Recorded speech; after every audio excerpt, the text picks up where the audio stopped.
وقال الله تعالى في كلام المزيد والفرقان الحميد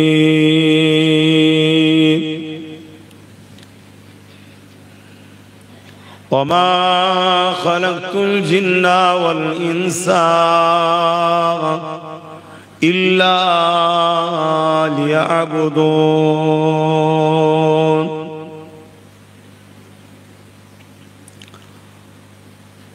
وقال الله تعالى في كلام المزيد والفرقان الحميد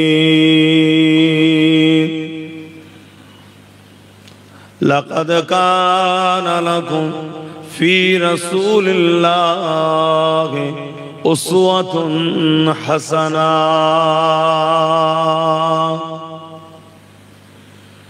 قال رسول الله صلى الله عليه وسلم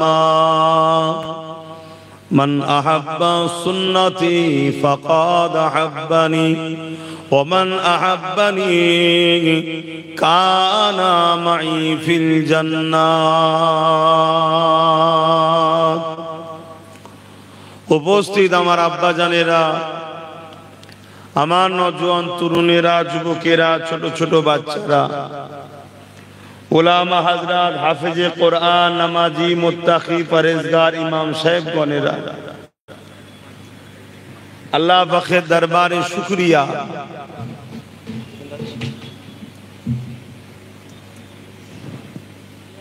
এরকম একটা মুসিবত, চারিদিকে আবহাওয়া গরম, তার মধ্যে দিয়েও আমাদেরকে আল্লাহ ঐতিহাসিক একটা জায়গা মুজাদ্দেদ জামানের হাতে তৈরি করেন। আমরা মুজাদ্দেদ জামানের গুরুত্ব কতটা বুঝি জানি না, তবে ছোট্ট করে বলি, নবী আর আসবে না। নবীদের যে জন্য আল্লাহ পাঠাতেন ওই জন্যই মুজাদ্দেদদের ঘরেই আল্লাহ পাঠায়। জোরে বলুন সুবহানাল্লাহ। নবীদের সাথে মুজাদ্দেদদের পার্থক্য একটা, নবীরা নবুয়াত পেয়েছে, মুজাদ্দেদরা নবুয়াত পায়নি। বাকি আল্লাহ সমস্ত রকম মাকাম, দরজা, সম্মান, মর্তবা, ক্ষমতা আল্লাহ মুজাদ্দেদদের ঘরে দিয়ে থাকেন। জোরে বলুন সুবহানাল্লাহ। আল্লাহর ওলি হওয়া, শহীদ হওয়া, কুতুব হওয়া, দরবেশ হওয়া এগুলো আলাদা বিষয়, আর মুজাদ্দেদ হওয়াটা সম্পূর্ণ আলাদা ব্যাপার। মুজাদ্দেদ আল্লাহ সিলেক্টেড করেন, যেমন নবীদের ঘরে আল্লাহ পছন্দ করে সিলেক্টেড করে পাঠিয়েছেন, মুজাদ্দেদ দিগকেও আল্লাহ সিলেক্টেড করে পাঠান। বাংলার মানুষ আমরা গর্বিত, আওলাদে রসুল, খানদানে রসুল, মুজাদ্দেদ জামান পীর আবু বকর সিদ্দিক আল কুরাইশি ফুরফুরাবি রহমাতুল্লাহ আলাইহি, যিনি আমাদের বাংলায় এসেছেন, বাংলার সন্তান তিনি আমাদের। এটা আমাদের সবার জন্য বড় খুশনসিব।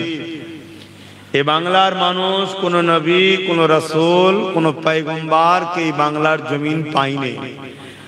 আমরা পেয়েছি জবানার মুজাদ্দেদকে, এবং তিনার ওসিলা করে পূর্ব ভারতের মানুষ দিন ইসলামের আলো জ্যোতি পেয়েছে। জোরে বলুন সুবহানাল্লাহ। যেমন আজকে এখানে দেখছেন ঈদগাহ, এই বাংলা জুড়ে মুজাদ্দেদ জামানের ওসিলায় মানুষ মাদ্রাসা পেয়েছে, মসজিদ পেয়েছে, ইসলাম পেয়েছে, দাড়ি পেয়েছে, টুপি পেয়েছে, কোরআন পেয়েছে, রসুলকে চিনেছে মুজাদ্দেদুজ জামান দাদা হুজুরের ওসিলায়। এখন বাপ হাজারো হাজারো সব নতুন নতুন দল মত বেরিয়েছে, মানুষ বিভিন্ন দিকে ভটকে যাচ্ছে, আখরি জামানাতেও ভটকে যাচ্ছে। তবে মনে রাখবেন, আমার রসুল বলেছেন আমার উম্মত দাবিদারদের মধ্যে ৭৩ দলে বিভক্ত হবে। ৭৩ দলেই দাঁড়ি, টুপি, নামাজ, রোজা, হজ, যাকাত, দান, খায়রাত থাকবে। এরপরও ৭২টা দল জাহান্নামে যাবে, একটি দল জান্নাতে যাবে। তাই আপনারা সাধারণ মানুষ, খেটে খাওয়া মানুষ, বেশি মনে হয় লাপালাপি না করাটাই ভালো। জিনার ওসিলায় পূর্ব ভারতের মানুষ দিন ইসলাম পেয়েছি, আমাদের উচিত মুজাদ্দিদ জামানকে ধরে রাখা। হতে পারে তার কোনো আওলাদ আপনার পছন্দ নাও হতে পারে, কারোর সঙ্গে আপনার মতের এক মিল নাও হতে পারে। আমরা তো কারো মত মানি না, আমরা মত মানি মুজাদ্দিদ জামান দাদা হুজুরের। আর তিনার মত বলতে কোরআন ও সুন্নাহ, ইজমা ও কিয়াস তথা আহলে সুন্নাত আল জামাআত। জোরে বলুন সুবহানাল্লাহ। এটা পলিথিন জড়িয়ে গেছে তো কথা শুনছেন বাপ জানেরা, একটু সতর্ক করলাম, কেন আখেরি জামানা তো, যুগে যুগে যুগে যুগে উম্মতের ক্ষতি করার জন্য আর ইসলামের ক্ষতি করার জন্য যুগে যুগে দুই শক্তি উঠে লেগেছে। এক শক্তি হলো অত্যাচারী জালিম শাসক, আর এই অত্যাচারী জালিম শাসক ডাইরেক্ট উম্মতে মুহাম্মাদির ক্ষতি করে পারেনি। আমাদেরকে বোম দিয়ে, গুলি দিয়ে, বন্দুক দিয়ে, কামান দিয়ে, অস্ত্র দিয়ে মেরে মেরে মেরে মেরে জালিমরা হাঁপিয়ে গেছে। আমরা কোটি কোটি মরিছি, তথাপিও মিটাতে আমাদেরকে পারেনি। জোরে বলুন সুবহানাল্লাহ। তারা রিসার্চ করে দেখেছে এই না মিটানোর কারণটা কি, না মিটার কারণটা কি। কিছুতে একটা রহস্য আছে। যাদেরকে শিক্ষা থেকে পিছিয়ে রাখা হয়েছে, কর্ম থেকে পিছিয়ে রাখা হয়েছে, চাকরি বাকরি থেকে পিছিয়ে রাখা হয়েছে, বিভিন্ন সরকারি ফ্যাসিলিটি থেকে পিছিয়ে রাখা হয়েছে, বিভিন্ন পদ থেকে পিছিয়ে রাখা হয়েছে, সর্বদিকে সুযোগ সুবিধা থেকে পিছিয়ে রাখার পরও তারপরে চতুর্দিকে যুগ যুগ ধরে আমাদেরকে বদনাম করে, খুন করে, হত্যা করে, কেস দিয়ে হাজার হাজার বছর ধরে আমাদেরকে মিটাচ্ছে। একদিন দুদিন নয় বা হাজার হাজার বছর ধরে আমাদের ঘরে মারছে। কিন্তু যারা মারে তাদের সাম্রাজ্যগুলো পর্যন্ত মিটে গেছে। আল্লাহ শুকর, সেই মিশরের ফেরাউন মিটে গেছে, তার সাম্রাজ্য মিটে গেছে, এখনো পুরো মিশর ইসলামের উপরে আছে। জোরে বলুন সুবহানাল্লাহ। সেই ইরাকের বুকে চিঙ্গিস খান পুরো ইরাককে খুনে লাল করে দিয়েছে। দাজলা নদীর পানি মুসলমানদের খুনে লাল হয়ে গেছে। লাইব্রেরি গুলো, মাদ্রাসা গুলো সব পুড়িয়ে দিয়েছিল। সব তো জানেন না আপনারা, আপনাদের এসব খোঁজ রাখার সময়ও বা কই বলেন না। আর এসব আলোচনাও তো আর হয় না, কেন এসব আলোচনা হলে আজকের যারা চিঙ্গিস খান আছে, আজকের যারা ফেরাউন আছে, তারা তখন টুকবে, তুমি এসব আলোচনা করো কেন, তোমার মাইনেটা বন্ধ করে দেবো। মৌলী সাহেব চিন্তা করবে দরকার নেই বাবা, দুটো কোন রকম বলে চলে যায়। তা আমি বাপ কারো থেকে মাইনে লিই না, আমি মাইনে লিই দাদা হুজুরের আওলাদদের থেকে। আপনারা আওলাদ তো নাকি? হ্যাঁ, আমি আপনাদের থেকে লিই, যে আমার বাপ লাগবে, যদি পারিস লিয়েছ, না পারিস তো সোজা ঘরে চলে যা। যা লিবার দরকার হয় দাদা হুজুরের আওলাদদের থেকে লি, বাইরের লোকের থেকে লি না। কেন? হজম হবে না, হজম হবে না। আপনাদের থেকে নিলে আমার হজম হয়ে যায়, অসুবিধা হয়নি, কারণ আমার বাপের ছেলে তো। আপনারা দাদা হুজুরেরই মুরিদ তো নাকি? তাহলে দাদা হুজুর বলেছে আমার মুরিদরা হলো আমার আওলাদ, আমিও দাদা হুজুরের মুরিদ। খুনের আওলাদ যেমন, আবার পীর মুরিদের দিক দিয়েও আমি তিনার মুরিদ। আমরা পীর ভাই ভাই। তো যাই হোক, তা আজকে এভাবে যুগে যুগে হাজার হাজার বছর ধরে আমাদের ইতিহাস আমাদেরকে মিটাতে চেয়েছে। কেন মিটাতে চেয়েছে? আমরা কি দোষী? আমরা কি বদমাইশ? আমরা কি জালিম? না,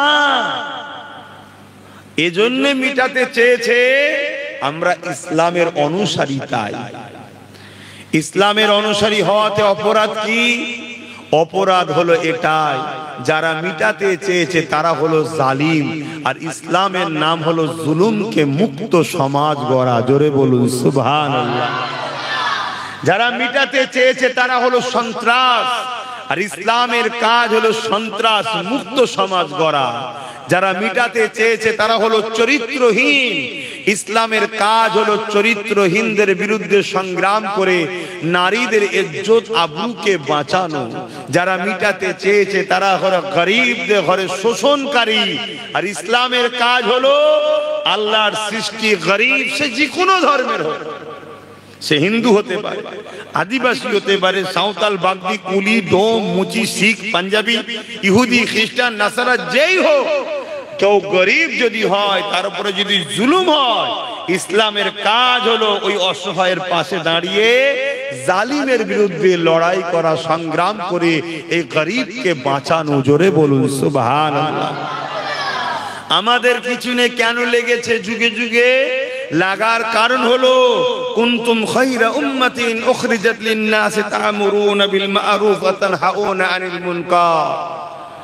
অন্যায়কে মিটাবার নাম ইসলাম, ন্যায়কে প্রতিষ্ঠিত করার নাম ইসলাম। আল্লাহ আমাদের দুটো কাজ দিয়েছে, ন্যায় করো, ন্যায় প্রতিষ্ঠিত করো। অন্যায় করো না, অন্যায়কে মিটিয়ে দাও। তাই যুগে যুগে যারা সমাজের বুকে সন্ত্রাসী প্রথা চালু করতে চেয়েছে, জুলুম চালু করতে চেয়েছে, ক্ষমতার জোরে মানুষগুলোকে কৃতদাস দাসী বানাতে চেয়েছে, মানুষের উপরে জুলুম অত্যাচার করেছে, সমাজকে নোংরা, অসভ্যতা, নেশাগ্রস্ত বানিয়েছে, ইসলাম আমাদেরকে ডিউটি দিয়েছে তাদেরকে মিটিয়ে দিয়ে এ সমাজকে নেশা মুক্ত করা, চোর মুক্ত করা, দুর্নীতি মুক্ত করা, ইনসাফ প্রতিষ্ঠিত করা, ইনসানিয়ত প্রতিষ্ঠিত করা, ন্যায় প্রতিষ্ঠিত করা, ক্ষুধার্ত মানুষকে খানা খাওয়ানো, হাসি সমাজের মানুষের মুখে ফোটানো। জোরে বলুন সুবহানাল্লাহ। আরো জোরে বলা যাবে না? তাহলে ইসলাম কাকে বলে বুঝতে পারছে? আমরা তো শুধু দাড়িতে ইসলাম খুঁজি, টুপিতে ইসলাম খুঁজি, নামাজে ইসলাম খুঁজাই, রোজাতে ইসলাম খুঁজি। আমরা মনে করি মসজিদ, মাদ্রাসা, দাড়ি, টুপি, নামাজ, রোজা ইসলাম। আরে কোনো ব্যক্তি জীবনের ইসলাম। আমি নামাজ পড়লে আপনাদের উপকার হবে? কথা বলুন। আরে হ্যাঁ কি না বলবেন? আমি নামাজ পড়লে আমার নেকি হবে, আমি আল্লাহর কাছে প্রিয় হব। আপনাদের কি লাভ হবে? আপনারা নামাজ পড়লে আমার কোনো উপকার হবে? আমি দাঁড়িয়ে রাখলে আপনাদের উপকার আছে? আপনারা দাঁড়িয়ে রাখলে আমার উপকার আছে? আমি টুপি পড়েছি, আপনাদের উপকার? আপনারা টুপি পড়েছেন, আমার উপকার? এটা যার যার ব্যক্তি জীবনের উপকার। সমাজ জীবন কাকে বলে? ইসলাম যে আলোচনাই তো আমাদের কাছে নাই। আমার নবী পাক সাল্লাল্লাহু আলাইহি সাল্লাম 570 খ্রিস্টাব্দে দুনিয়ায় এসেছেন। অজগুনো মন দিয়ে শুনবেন। 570 খ্রিস্টাব্দে দুনিয়ায় এসেছেন। 40 বছর যখন বয়স হয়েছে, নবী বলেছে লা ইলাহা ইল্লাল্লাহ আনা মুহাম্মদ রাসূলুল্লাহ। আর নবী পাক মিরাজে গেছে 621, 11 বছর পর। নবুয়াতের ঘোষণার 11 বছর পর নবী মিরাজে গেছে।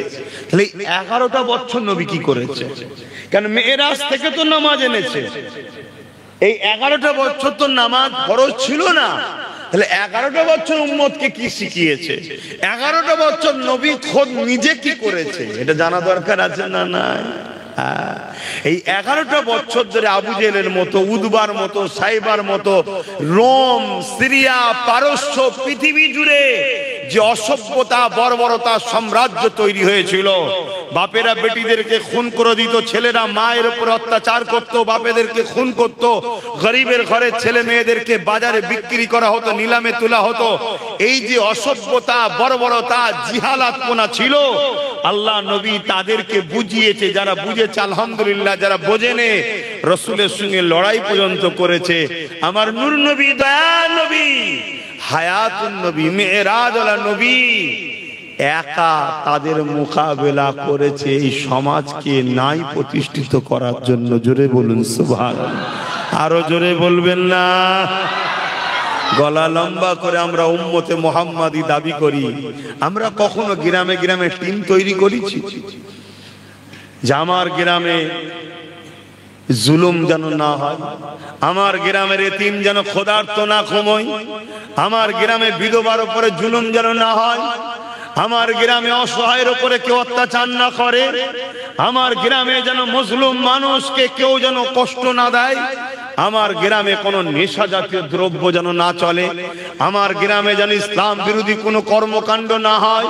অন্য পাড়ায় কি হচ্ছে আমার দেখার দরকার নেই, আমি মুসলমান, আমার মহল্লায় মোহাম্মদ রসুলের ডাঙ্কা বাজবে, আমার মহল্লায় মোহাম্মদ রসুলের নীতি আদর্শ চলবে, এটা কখনো আমরা ভেবেছি? এজন্য আল্লাহ জালিম হুকুমাতকে বসিয়েছে আমাদেরকে টাইট করবে বলে। শুনছেন তো?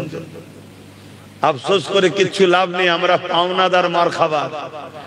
কেন? আমরা নামে তাল পুকুর ঘটি ডোবে না, আমরা নামে মুসলমান, উঠা বসা চাল চলন কাজ কাম সব আবুজেল উদ্বা সাইবাদের অনুসরণ করে, মোহাম্মদ রসুলের অনুসরণ কই আমাদের?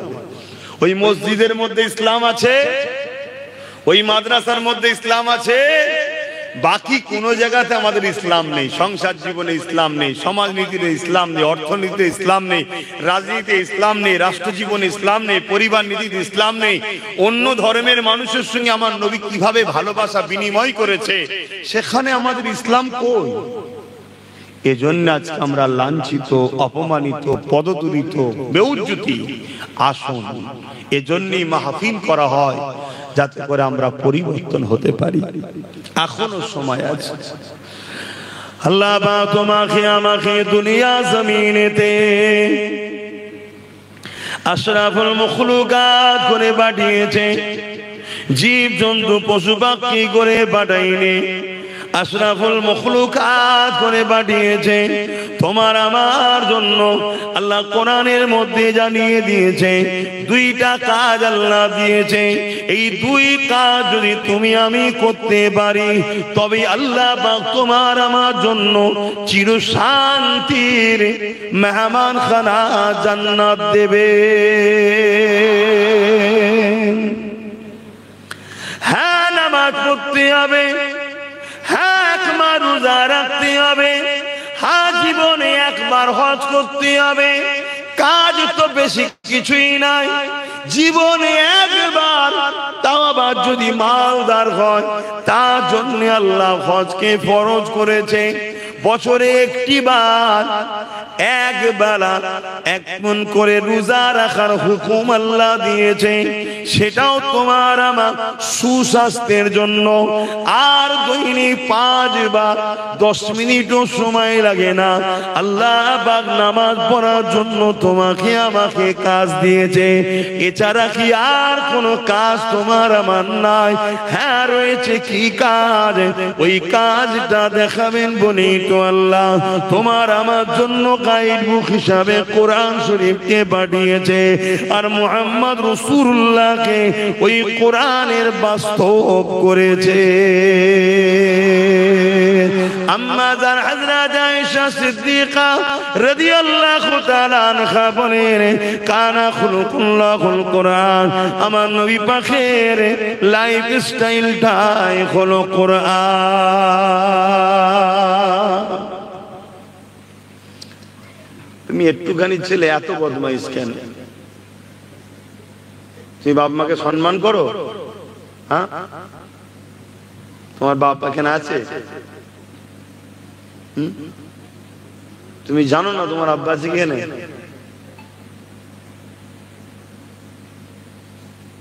তোমাকে তো একবার আমি বারণ করলাম যে মোবাইল বাচ্চাদের ঘাঁটতে না।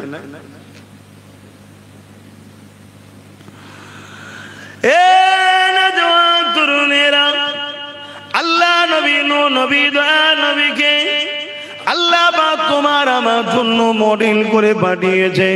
মনে রাখবেন, দুনিয়া আমাদের জন্য চিরস্থায়ী নয়, একদিন তোমার আমার ডাক আসবে, আল্লাহর হাওয়ালায় চলে যেতে হবে।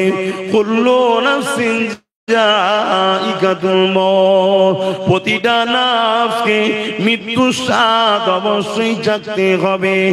এই দুনিয়া তো শুধুমাত্র তোমার আমার জন্য আল্লাহ পাকের পক্ষ থেকে একটা পরীক্ষার জায়গা। বান্দা, হাত দিলাম আমি, চোখ দিলাম আমি, কান দিলাম আমি, পা দিলাম আমি, আমি আল্লাহ তোদেরকে কত সুন্দর করে বানালাম, জবানে কথা দিলাম বান্দা ক্ষুধা লাগলে খাবার জন্য হাজারো রকম হালাল খাদ্য দিলাম। ওরে বান্দারে এই জমিন আমার, আসমান আমার, আমি আল্লাহ লিল্লাহি মা ফিস সামাওয়াতি ওয়া মা ফিল আরদ, জমিন আসমানের একমাত্র মালিক আমি তোদেরকে দুনিয়া জমিনে পাঠিয়েছি শ্রেষ্ঠ মখলুক করে। আমি আল্লাহ তোদেরকে পরীক্ষা নেব। কি পরীক্ষা নেবে? মান আহাব্বা লিল্লাহ ওয়া আবগাদা লিল্লাহ ওয়া আতা লিল্লাহ ওয়া মানআ লিল্লাহ ফাকাদ ইসতাকমালাল ঈমান। ভালোবাসবি আমার জন্য, দুশমনি করবি আমার জন্য, আত্মীয়তা করবি আমার জন্য, বিচ্ছেদ হবি আমার জন্য, আমি আল্লাহ আমার জন্য তোরা এটা করবি, তাহলে আমি আল্লাহ আমার জন্য যে হয়ে যাবে আমি আল্লাহ তার হয়ে যাব। এ তো পরীক্ষার জায়গা এটা। এবং মুমিন যারা হবে অর্থাৎ আল্লাহর প্রেমিক, নবীর প্রেমিক যারা, তাদের জন্য দুনিয়াটা জেলখানা, কষ্টের জায়গা। জেলখানা বোঝাতে কষ্টের জায়গা। এখানে আপনি অনেক কষ্টের মধ্যে থাকবেন। আল্লাহর যে যত বেশি পেয়ারা হয়েছেন আল্লাহ তাকে দুনিয়াতে তত বেশি দিক দিয়ে পরীক্ষা নিয়েছে, তত বেশি তাকে আল্লাহ আজমেছেন, তত বেশি সে কষ্ট পেয়েছে দুনিয়ায়। এবং আখিরাত তার জন্য কল্যাণ ও শান্তির হয়েছে। শুনছেন তো আপনারা? তা আজকে তামাম পৃথিবী জুড়ে আজ আমরা দেখছি সেই ইসলাম ও মুসলমানদের উপরে বারবার চক্রান্ত, বারবার হামলা। আজকে আবার সেই চক্রান্ত, সেই হামলা হচ্ছে। এটা কোনো নতুন নয়, এটা যুগে যুগে হয়েছে। কিন্তু সেদিন হামলাকারীরা হামলা করতে করতে হাঁপিয়ে গিয়ে তারা মরে জাহান্নামের কুত্তা হয়েছে। আলহামদুলিল্লাহ, ইমানদাররা জান দিয়ে দিয়ে হাসতে হাসতে জান্নাত চলে গেছে। জোরে বলুন সুবহানাল্লাহ। ইসলামকে কখনো কেউ মিটাতে পারেনি আর পারবেও না।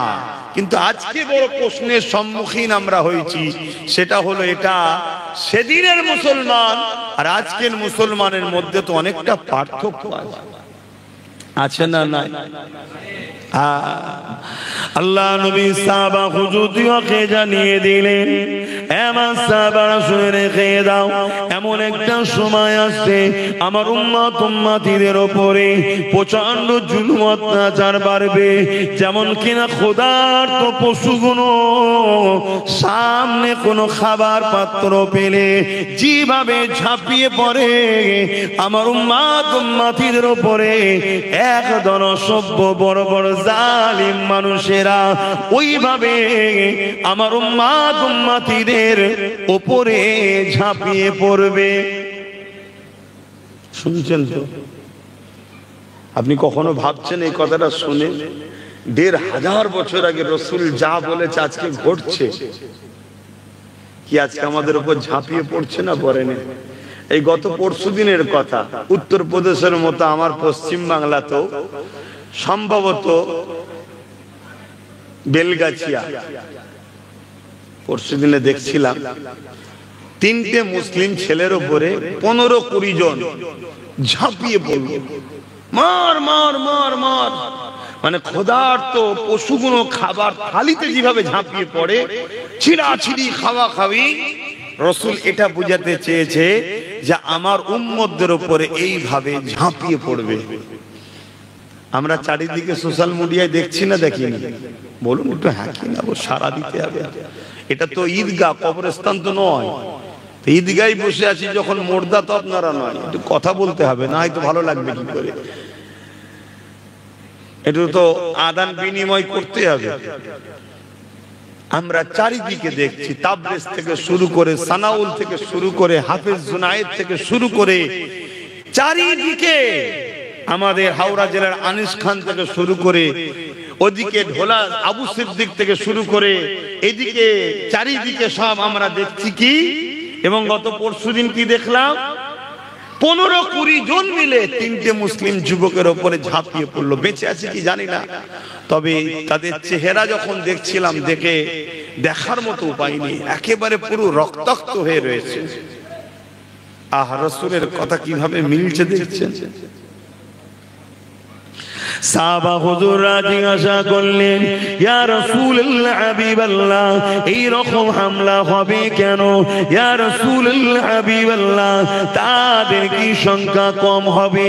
আমাদের ভাইরা কি কম সংখ্যা হয়ে যাবে? অর্থাৎ মুসলমানদের সংখ্যা কি কমে যাবে? আল্লাহ নবী বললেন, না বাবা সাহাবারা, সংখ্যা কমের জন্য নয়, কেননা কোনো দিনের জন্য আমরা সংখ্যাকে মাইনে রাখিনি। আমরা যখনই জিতেছি প্রত্যেকবারে আমাদের সংখ্যা কিন্তু কম ছিল। বদরের জমিনে আমরা জিতেছি, আমাদের সংখ্যা কম ছিল। উহুদের ময়দানেও জিতেছি, সংখ্যা কম ছিল। খাইবারের জমিনেও জিতেছি, সংখ্যা কম ছিল। রোমের বিরুদ্ধে মোতার একটা যুদ্ধ হয়েছিল, রোমানরা ছিল 2 লক্ষ, আমরা ছিলাম মাত্র 3000। 2 লক্ষের মোকাবেলায় 3000 কিছুই নয়, কিন্তু 3000 আমরাই বিজয় পেয়েছিলাম।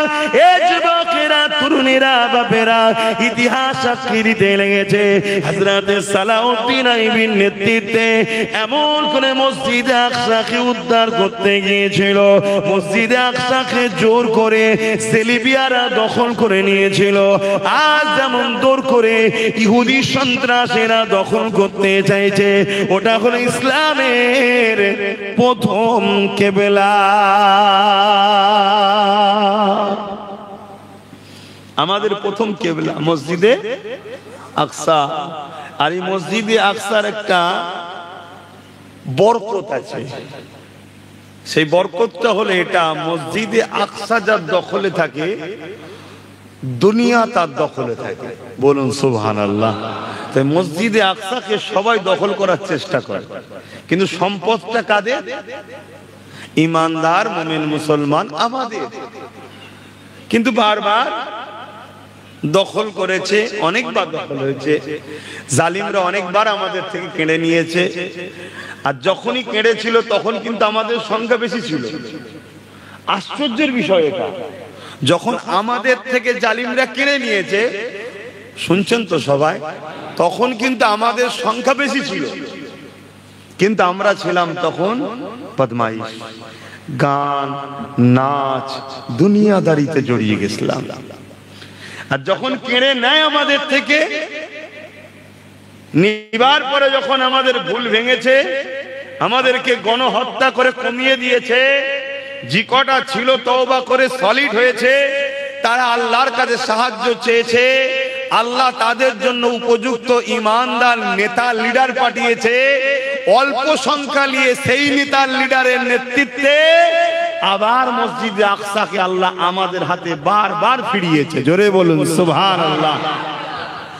একবার হযরতে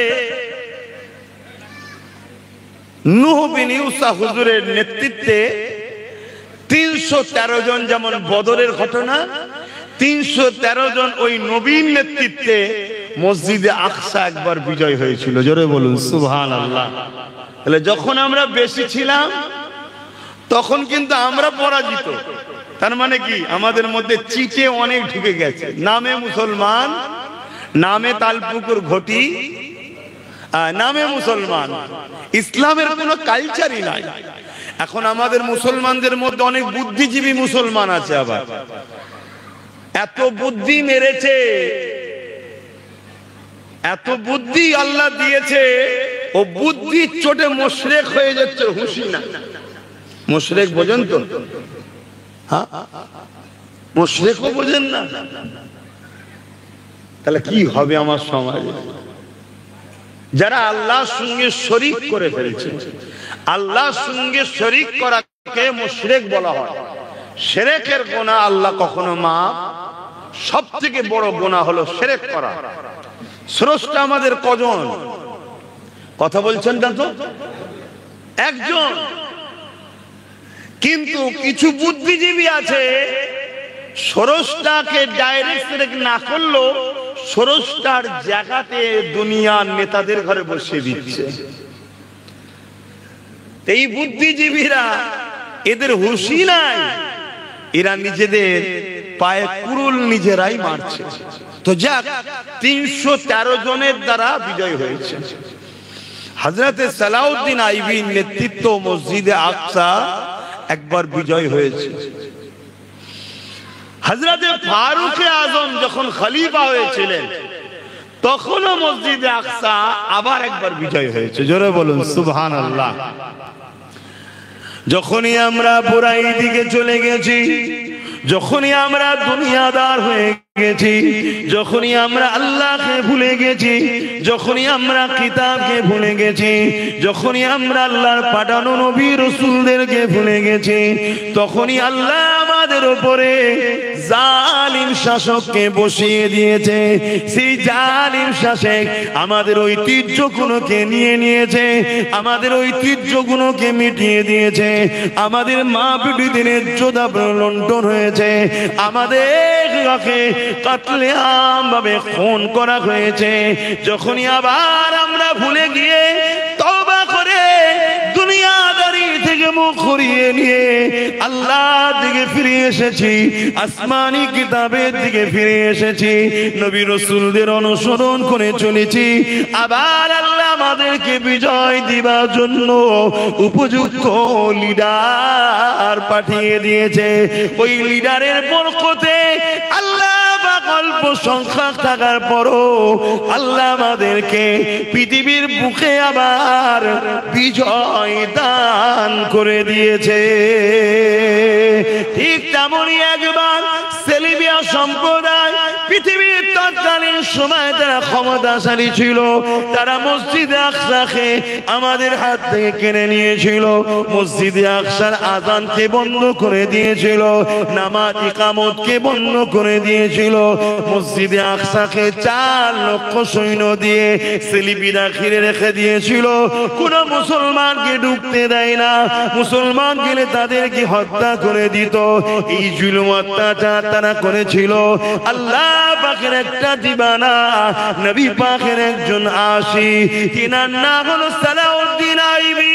তিনি এমন করে বড় হলেন, বড় হওয়ার পরে 12,000 সৈন্য নিয়ে মসজিদে আকসাকে উদ্ধার করার জন্য রওনা দিলে এই যুবকেরা মসজিদে আকসার কাছাকাছি গিয়ে এমন একটা জায়গাতে তাঁবু তৈরি করলে, ওই তাঁবুতে তিনি রাত কাটাতে লাগলে।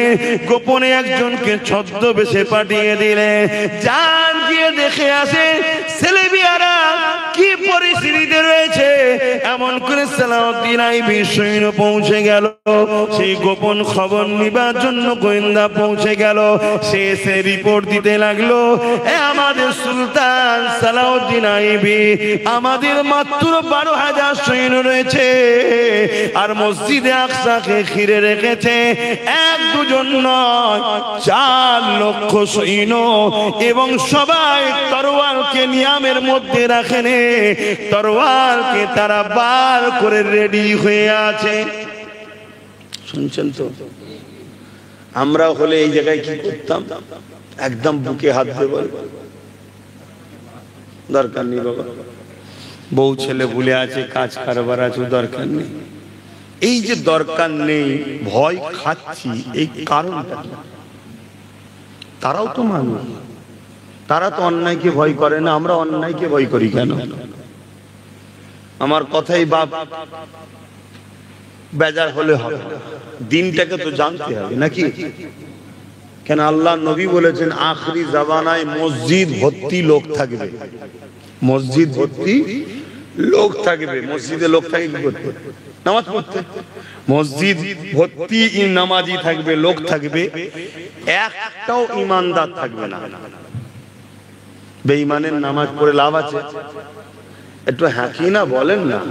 তাহলে রসুল বললেন আখরি জামানায় মসজিদ ভর্তি লোক থাকবে, একটাও ইমানদার কেন? বুঝতে হবে তো। অপর হাদিসে রসুল বললেন অন্যায় দেখলে হাত দিয়ে রোকো।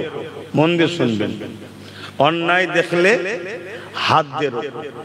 যদি হাত দিয়ে রুখতে না পারো, অন্যায়কে মুখ দিয়ে প্রতিবাদ করো। অন্যায়ের বিরুদ্ধে মুখ খরচ করো, মুখ দিয়ে প্রতিবাদ করো। যদি মুখ দিয়েও প্রতিবাদ করতে না পারো, অন্যায়কে ঘৃণা করো। যদি তিনটের মধ্যে কোনোটা না থাকে, তার মধ্যে ঈমান। জোরে বলো। এই যে কেন্দ্র সরকার একটা আইন তৈরি করেছে, নিশ্চয় আপনারা জানেন, ওয়াকফ কালা কানুন, তাই তো নাকি? 2025 ওয়াকফ সংশোধনীয় আইন তৈরি করেছে। আচ্ছা, এই আইনটার আপনারা পক্ষে না বিরুদ্ধে? এই আইনটা যে করেছে কেন্দ্র সরকার, আপনারা পক্ষে না বিরুদ্ধে? কেন বিরুদ্ধে? আর একটু বলতে হবে তো কথা, কেন বিরুদ্ধে? মোল্লারা বলেছে বিরোধী করতে, তাই তো বিরুদ্ধে নাকি? আপনারা জানেন এই আইনে কি আছে? মার খাবেন তাহলে, ঠকবেন তাহলে। যে কোনো জিনিস বিরোধী করার আগে জানতে হবে তো কেন বিরোধী করছি। আপনারা জানেন এই আইনের মধ্যে কি আছে? আপনারা জানেন? হ্যাঁ কি না বলুন। তাহলে বিরোধী করছেন কেন? না, আমার ইমাম বলেছে। আমি আপনাকে বলছি,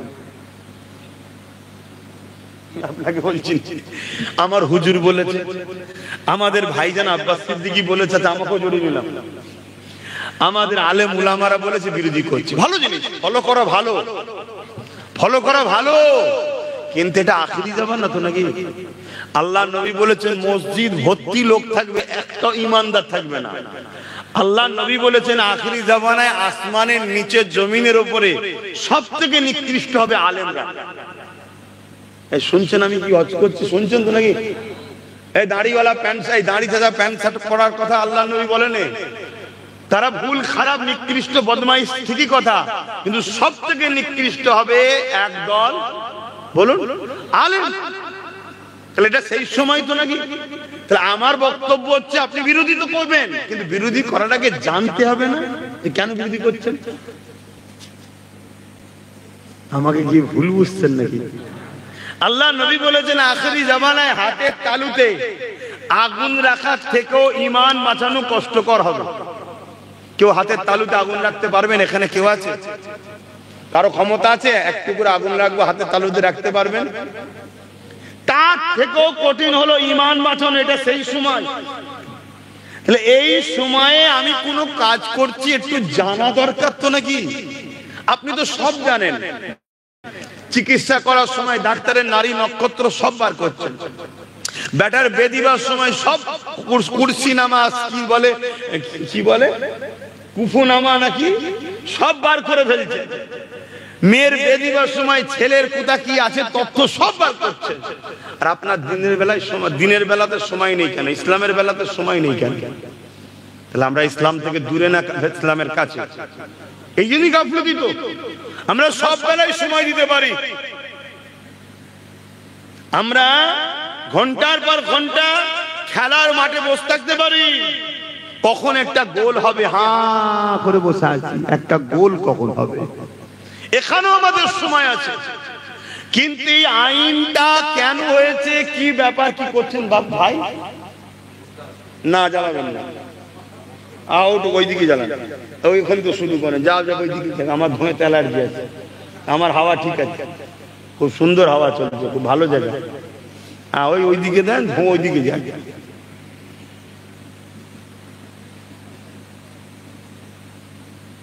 কি কথা বলছিলাম? এই আইনটা কি হয়েছে, কি ব্যাপার, এটা তো আমাদের জানতে হবে না? অবশ্যই আমি আপনাদের কাছে বলছি, আমার জীবনের শেষ নিঃশ্বাস থাকা পর্যন্ত কেন্দ্র সরকারের এই কালা কানুনের চরম বিরুদ্ধে আমিও বিরোধী। শুনছেন তো নাকি? কিন্তু জানতে হবে কেন বিরোধী করছি। আসেন, সময় থাকলে আমি বলবো, আর সময় না থাকলে আপনারা জেনে নেবেন।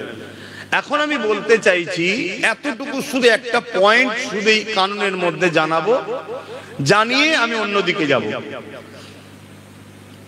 প্রথম কথা হচ্ছে, কেন্দ্র সরকার যে থেকে বসেছে সে থেকেই দেশের সংবিধান এবং দেশের গরিব মানুষগুলোকে শেষ করে দিচ্ছে। এবারে আপনি বলেন মুসলমানকে শেষ করছে, গরিব তো, মুসলমান গরিব বলি তো শেষ হচ্ছে রে বাবা। কিন্তু মুসলমানের মধ্যে একটা দুটো ধনী আছে না, না, সেগুলোকে কিন্তু কেন্দ্র সরকারের লোকেরা শেষ করে না, সেগুলোকে জামাই বানাচ্ছে। আপনারা জানেন তো নাকি? জানেন না? আর একটু হ্যাঁ কি না বলবেন তো নাকি? অনেক মুসলিম আছে তাদের সব দুলাভাই হয়, তাদের সব মেয়েদের সঙ্গে বিয়ে দিচ্ছে। কেন দিচ্ছে? তারা গরিব নয়, তারা বিশাল পয়সা। তাহলে কেন্দ্র সরকার মূলত গরিবদের দুশ্মন। আর আমরা মুসলমান 100-র মধ্যে 99টা গরিব, তাই আমরা বেশি মরছি। অন্য সম্প্রদায়েরও গরিবরা মরছে, বাপ, অস্বীকার করা যাবে না, কথা বুঝে আসছে তো। যাক, এই কেন্দ্র সরকার একটার পর একটা দেশের সম্পদকে বিক্রি করছে। এই ওয়াকাফের যে আইনটা তৈরি করেছে, মূলত এই সরকারের লক্ষ্য হচ্ছে ইসলামের যে সম্পদগুলো আছে এদেশে, ওই সম্পদগুলোর নিশানাগুলোকে মিটানো, ইসলামের পেহচানগুলোকে মিটানো, ইসলামের স্মৃতি রাখবে না, এবং সেই সম্পদগুলোর প্রচুর ভ্যালু, প্রচুর দাম, সেইগুলো বড় বড় পুঁজিপতিদের ঘরে বিক্রি করে দিয়ে ওই টাকাটাকে লুটতে চাইছে। সারাংশ বলছি বাবা। তাহলে এই কাজটা কেন্দ্র সরকার নাই করছে না অন্যায় করছে? একটু জোরে বলে। ইসলাম বলছে এই অন্যায়টার বিরুদ্ধে বা কোনো অন্যায়ের বিরুদ্ধে প্রথম নম্বর কি? হাত দিয়ে রুখতে হবে। ভাই, আমাদের হাতে ক্ষমতা আছে কেন্দ্র সরকারকে রুখার? কথা বলেন না। কেন? আমরা হাতে ক্ষমতা তো রাখিনি। আমরা হাতে ক্ষমতা দিয়েছি কাকে?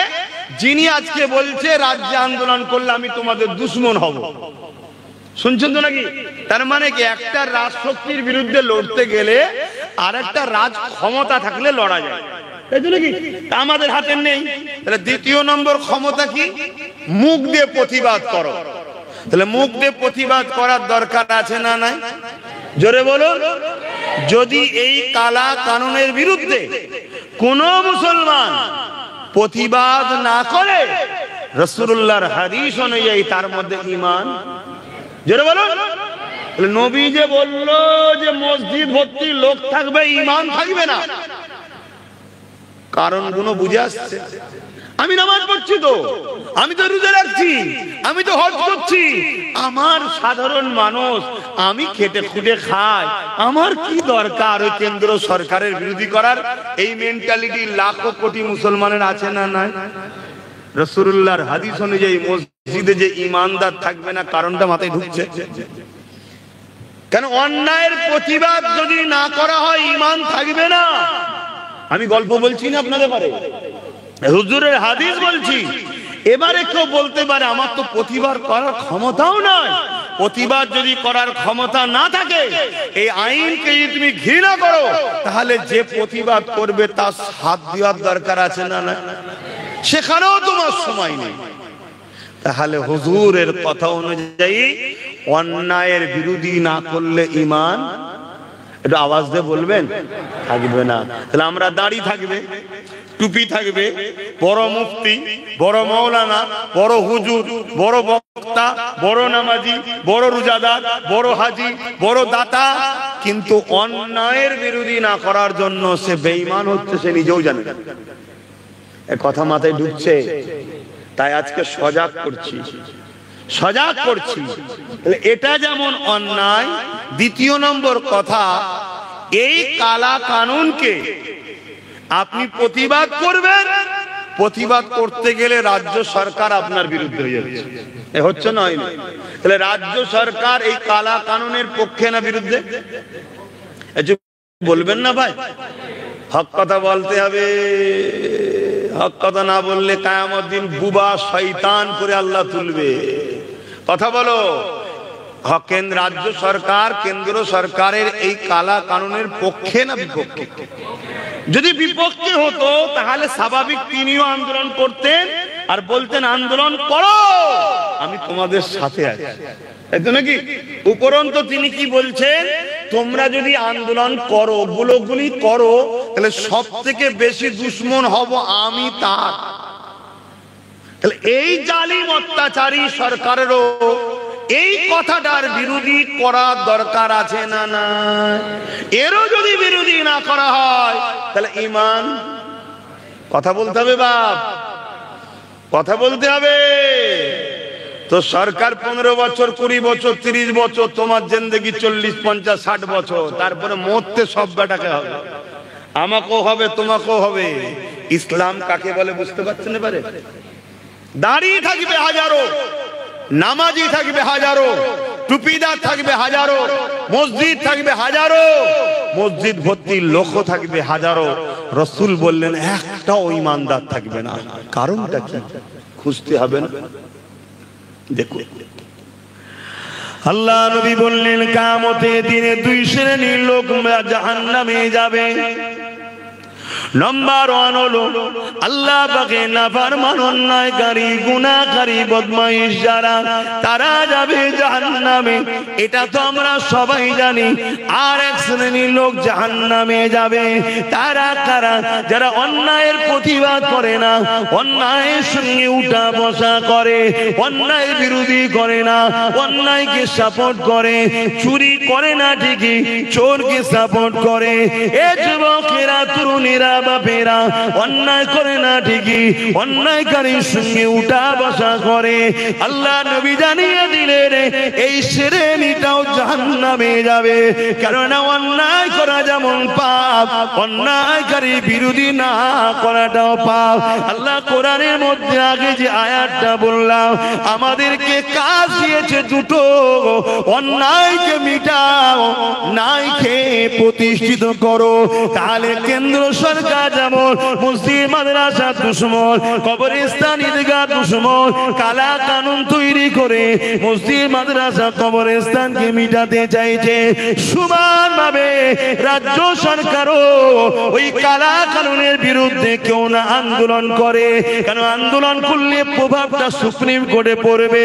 জজ সাহেব বলে দিতে পারে এই আইনটা বাতিল হয়ে গেল, এই আন্দোলন করতে দিও না। কেন বাংলাতে আছে 40% মুসলমান, এবং বাংলার আন্দোলন দিল্লিতে প্রভাব পড়ে। কেননা ভারতবর্ষের মধ্যে বাংলা হলো কোহিনূর, এখান থেকে সব থেকে বেশি সমস্ত দিক দিয়ে মানুষের উন্নতির বিকাশ ঘটে। তাই তো ভিন্ন রাজ্য থেকে আমার রাজ্যে 2 কোটি লোক কাজ করতে এসেছে, আর আমার রাজ্য থেকে মাত্র 22 লক্ষ গেছে। কেননা এই রাজ্যে ইনকাম বেশি আছে।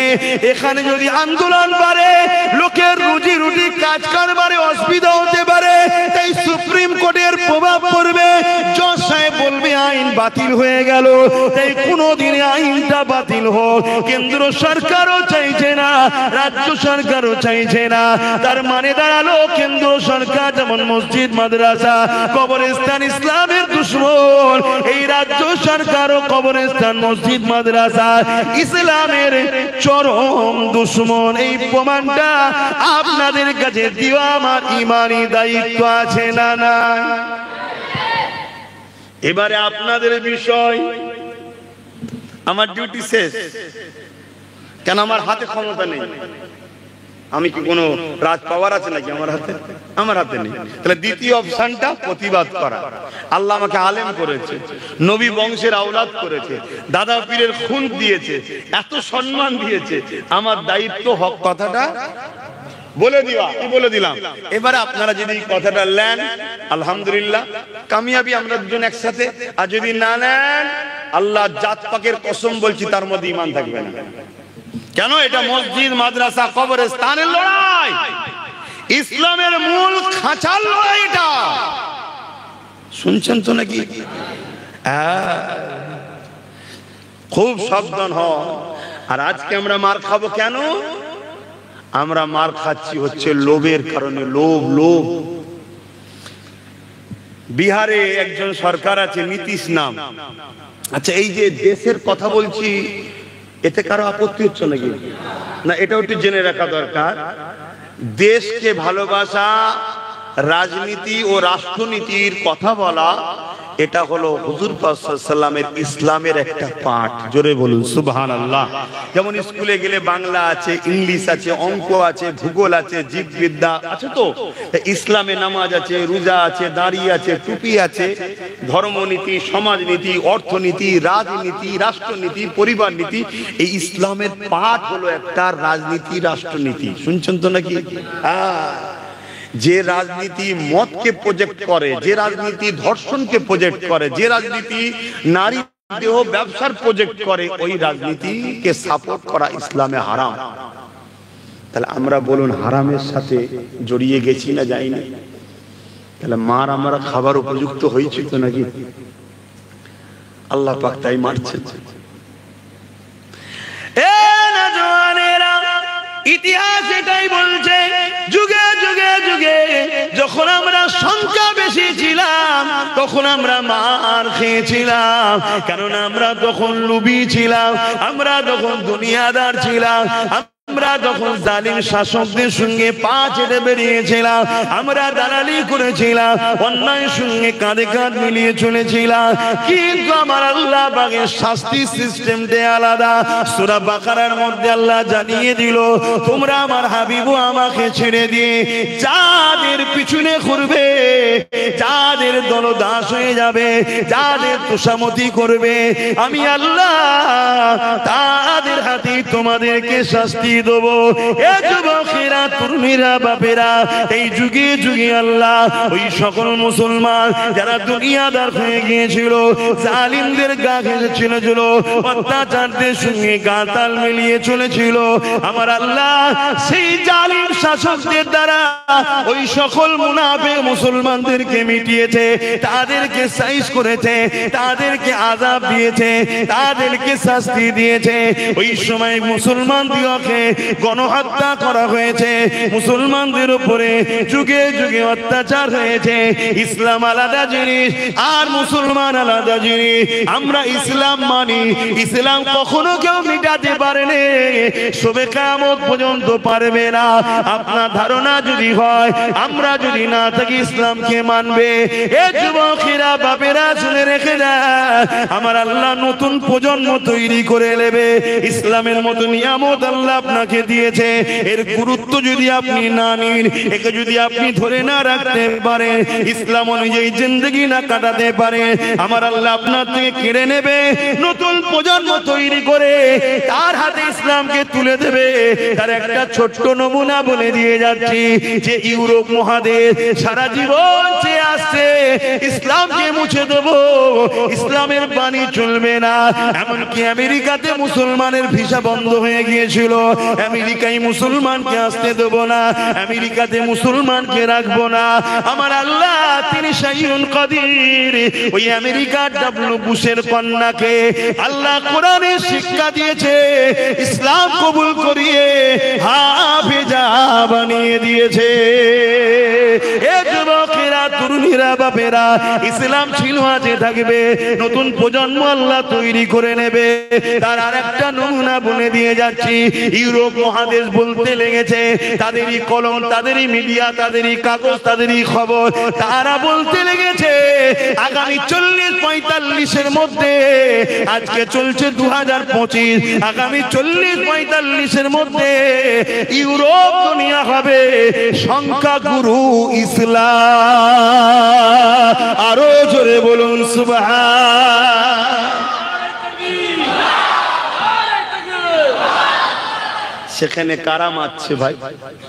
সেখানে তো মুসলমানই কম, সেখানে শাসক মুসলিম বিদ্বেষী, সেখানে প্রশাসক মুসলিম বিদ্বেষী, সব তারা। আমাদের তো কিছুই নেই, তারপরও ইসলাম বাড়ছে কেন?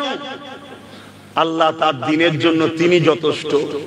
তাদের ঘরের যুবক যুবতীরা ইসলামের রিসার্চ করছে, হযরত মুহাম্মদ রাসূলকে নিয়ে রিসার্চ করছে, তারা পড়ছে, পড়ে দেখছে আরে ইসলামের বিরোধীরাই মূলত সন্ত্রাস, তাই দলে দলে তারা ইসলাম কবুল করছে। জোরে বলুন সুবহানাল্লাহ। মনে রাখবেন, আতর যত লাড়া হয় তত খুশবু মানুষের নাকে পৌঁছায়। ইসলাম এমন একটা খুশবু, নবী এমন একটা জ্যোতি, এমন একটা আলো, যত আমার রাসূলের পিছনে লেগেছে, যত ইসলামের বিরুদ্ধে লেগেছে, যেখানে যেখানে লেগেছে সেখানে সেখানে ইসলামের বাতি তত বেশি জ্বলেছে। জোরে বলুন সুবহানাল্লাহ। আজ আমার ভারতবর্ষ জুড়ে টিভি থেকে শুরু করে বিভিন্ন জায়গায় জায়গায় আল্লাহ নিয়ে, রসুল নিয়ে, ইসলাম নিয়ে, কালেমা নিয়ে নানা রকম সমস্যা হচ্ছে, নানা রকম ভাবে চলছে। এখানেও দেখুন শাসক কিন্তু ইসলাম বিরোধী, এমনকি সব দপ্তরেই বসে আছে দেখুন ইসলামের বিরুদ্ধে।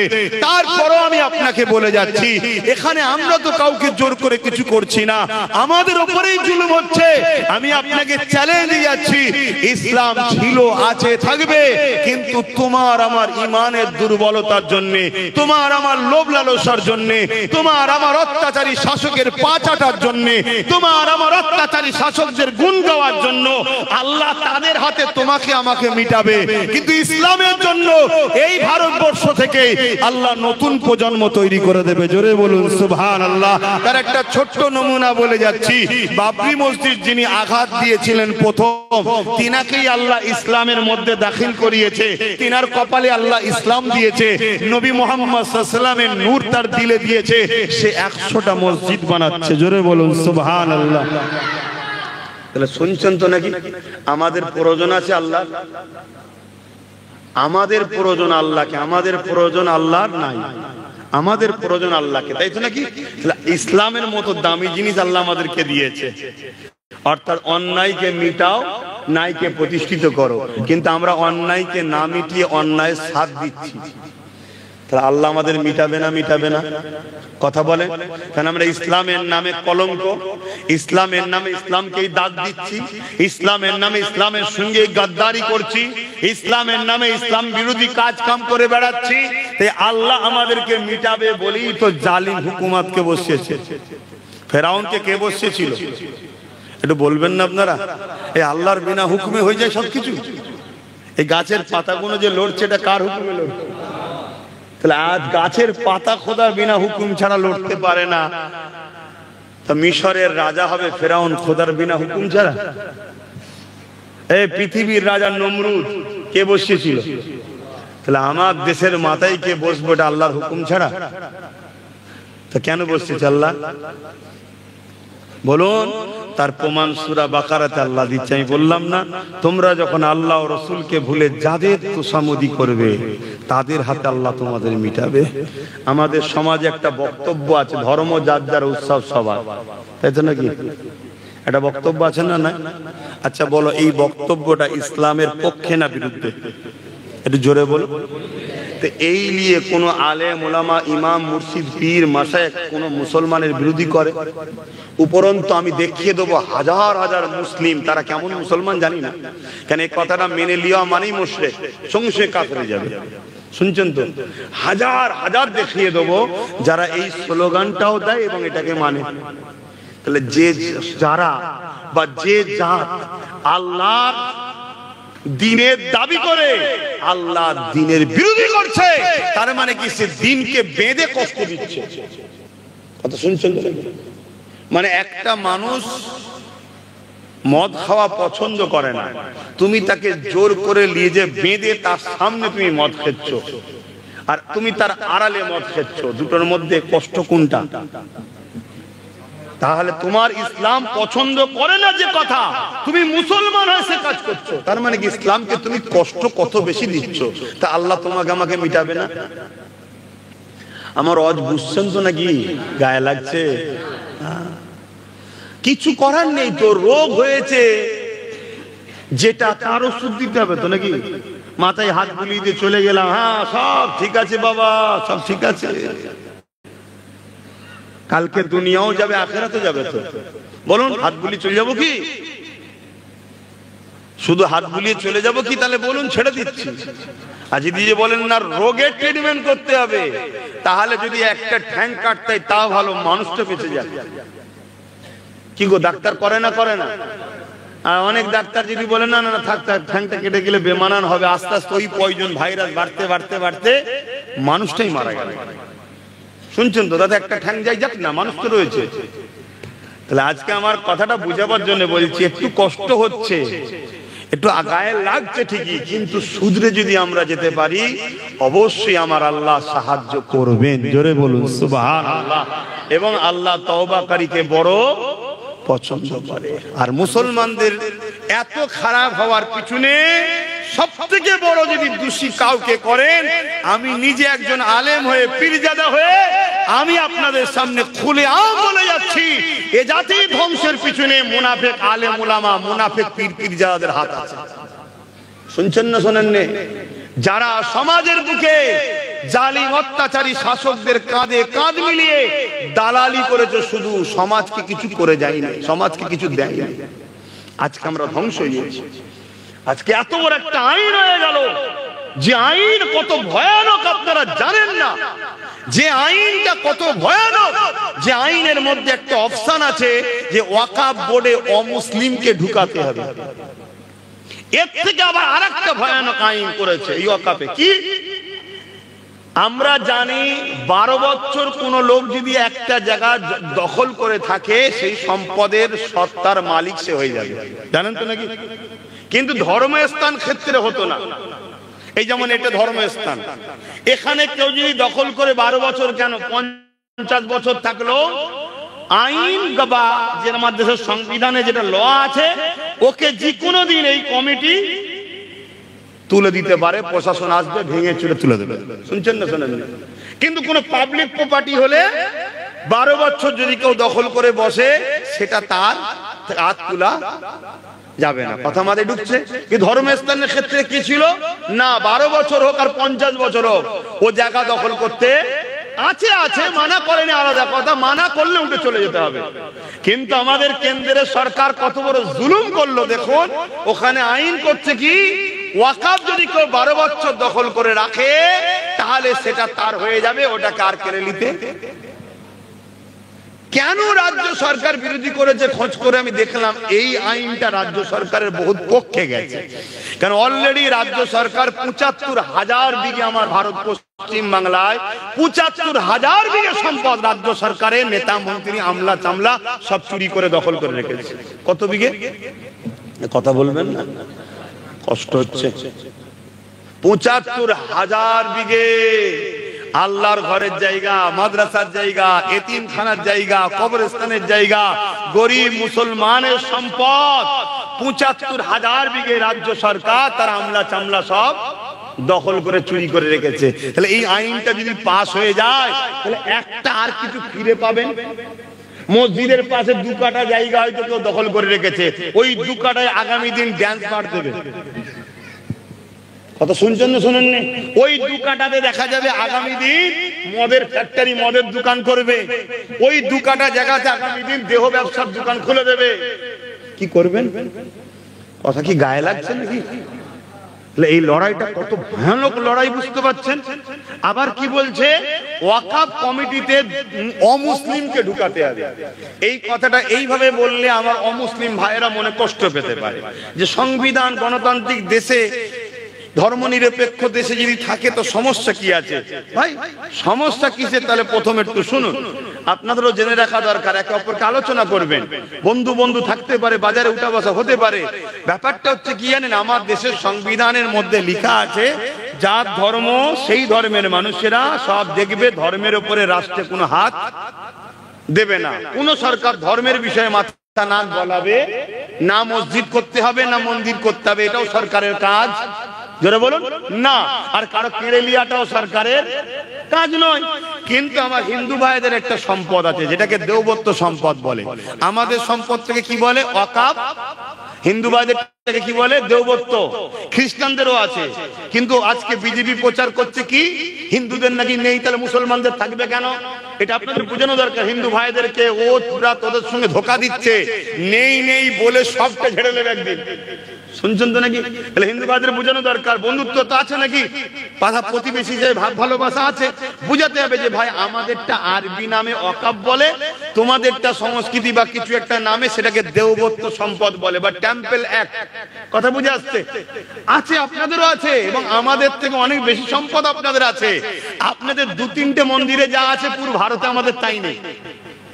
কথা বুঝে আসছে? আর আমাদের কত আছে এটাও জানেন আপনারা পুরো ভারতে? এটা বলবেন তো?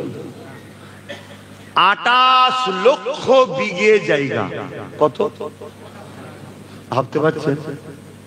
মুসলমান গরিব থাকবে কি করে? মুসলমানরা গরিব থাকতে পারে? আবার জায়গা কোথায়? এইরকম দ্বারা যাতা জায়গা নয়। এই পাশে চুচুড়াতে একটা কবরস্থান আছে 52 বিঘে। কত? যে কবরস্থানটা একদম শহরে, একটা একটা কাটার দাম হয়তো 1-2 কোটি টাকা। পুরো সম্পদটা হচ্ছে ভিআইপি সম্পদ। বুঝাতে পারছি আপনাদেরকে? মানে কত লক্ষ মিলিয়ন কোটি টাকা হবে, বুঝতে পারছেন? কিন্তু আজকে আমরা তো কিছু করার নেই, আমরা ভিক্ষা লিছি তো। 1000 টাকায় মা বোনদেরকে বার করে দিয়েছেন, যাও লিয়ে আসো। বোরখার মুখ তুলে ফটো উঠছে, কাট করতে হবে, করছেন না? করেন? ভিক্ষা লিয়েছে, দিয়েছে 2, 5, 10, 20 কোটি টাকা, এবার তার বিনিময়ে লুটে নিচ্ছে কয়েক লক্ষ মিলিয়ন বিলিয়ন কোটি টাকা। এখন আফসোস করলে হবে? ভুল আমরাই তো করেছি বাপ, আমরাই তো ভুল করেছি। এর খিসারত আমাদের ঘরেই চুকাতে হবে। যদি এই ওয়াকফ কালা কানুনকে বাতিল না করাতে পারি, আল্লাহ জাহান্নামে আমাদেরকেই যেতে হবে। হুকুমত জালিম অত্যাচারী, তাদের তো জাহান্নাম কনফার্ম আছেই রে বাবা, তাদের কথা বাদ দে না। আমরা যে গাল হাঁ করে বসে আছি জান্নাতে যাব, জান্নাতে যাওয়া বেরোবে, দাঁড়াও না। আর বিশেষ করে ওই সকল দালাল মোল্লা মলি সাহেব, ওই সকল দালাল, ওই দালালগুলোর এখনো সময় আছে, রাস্তায় বেরিয়ে পড়া দরকার। ওই দালালগুলোর এখনো সময় আছে, এক্ষুনি তওবা করে, ভুল হতে পারে মানুষের, ভুল হতে পারে। কেউ ভালোবেসেছিল, পছন্দ করেছিল, ভালো মনে করে গাদ্দার যখন দেখতে পেয়েছি, বেরিয়ে পড়া দরকার আছে না নাই?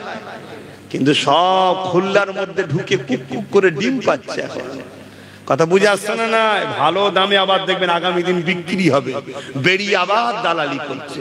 আর আপনারা আম মানুষ, তাদের পিছনে হই হই করবেন। আমাকে এনেছেন বাপ, আমার অত ক্যাসেট ট্যাসেট কখনো শুনেছেন? একটু হ্যাকি না বলেন না? তাহলে এনেছেন যখন জেনে শুনে এনেছেন, আর এসে বসেছেন যখন জেনে শুনে বসেছেন, একটু সহ্য করতে হবে বাপ। কষ্ট হলেও কিছু করার নেই, একটু সহ্য করতে হবে। কেন আপনাদের অন্য কোনো রাস্তাও নাই। কথা বুঝে আসছে তো নাকি? তো কি কথা বলছিলাম?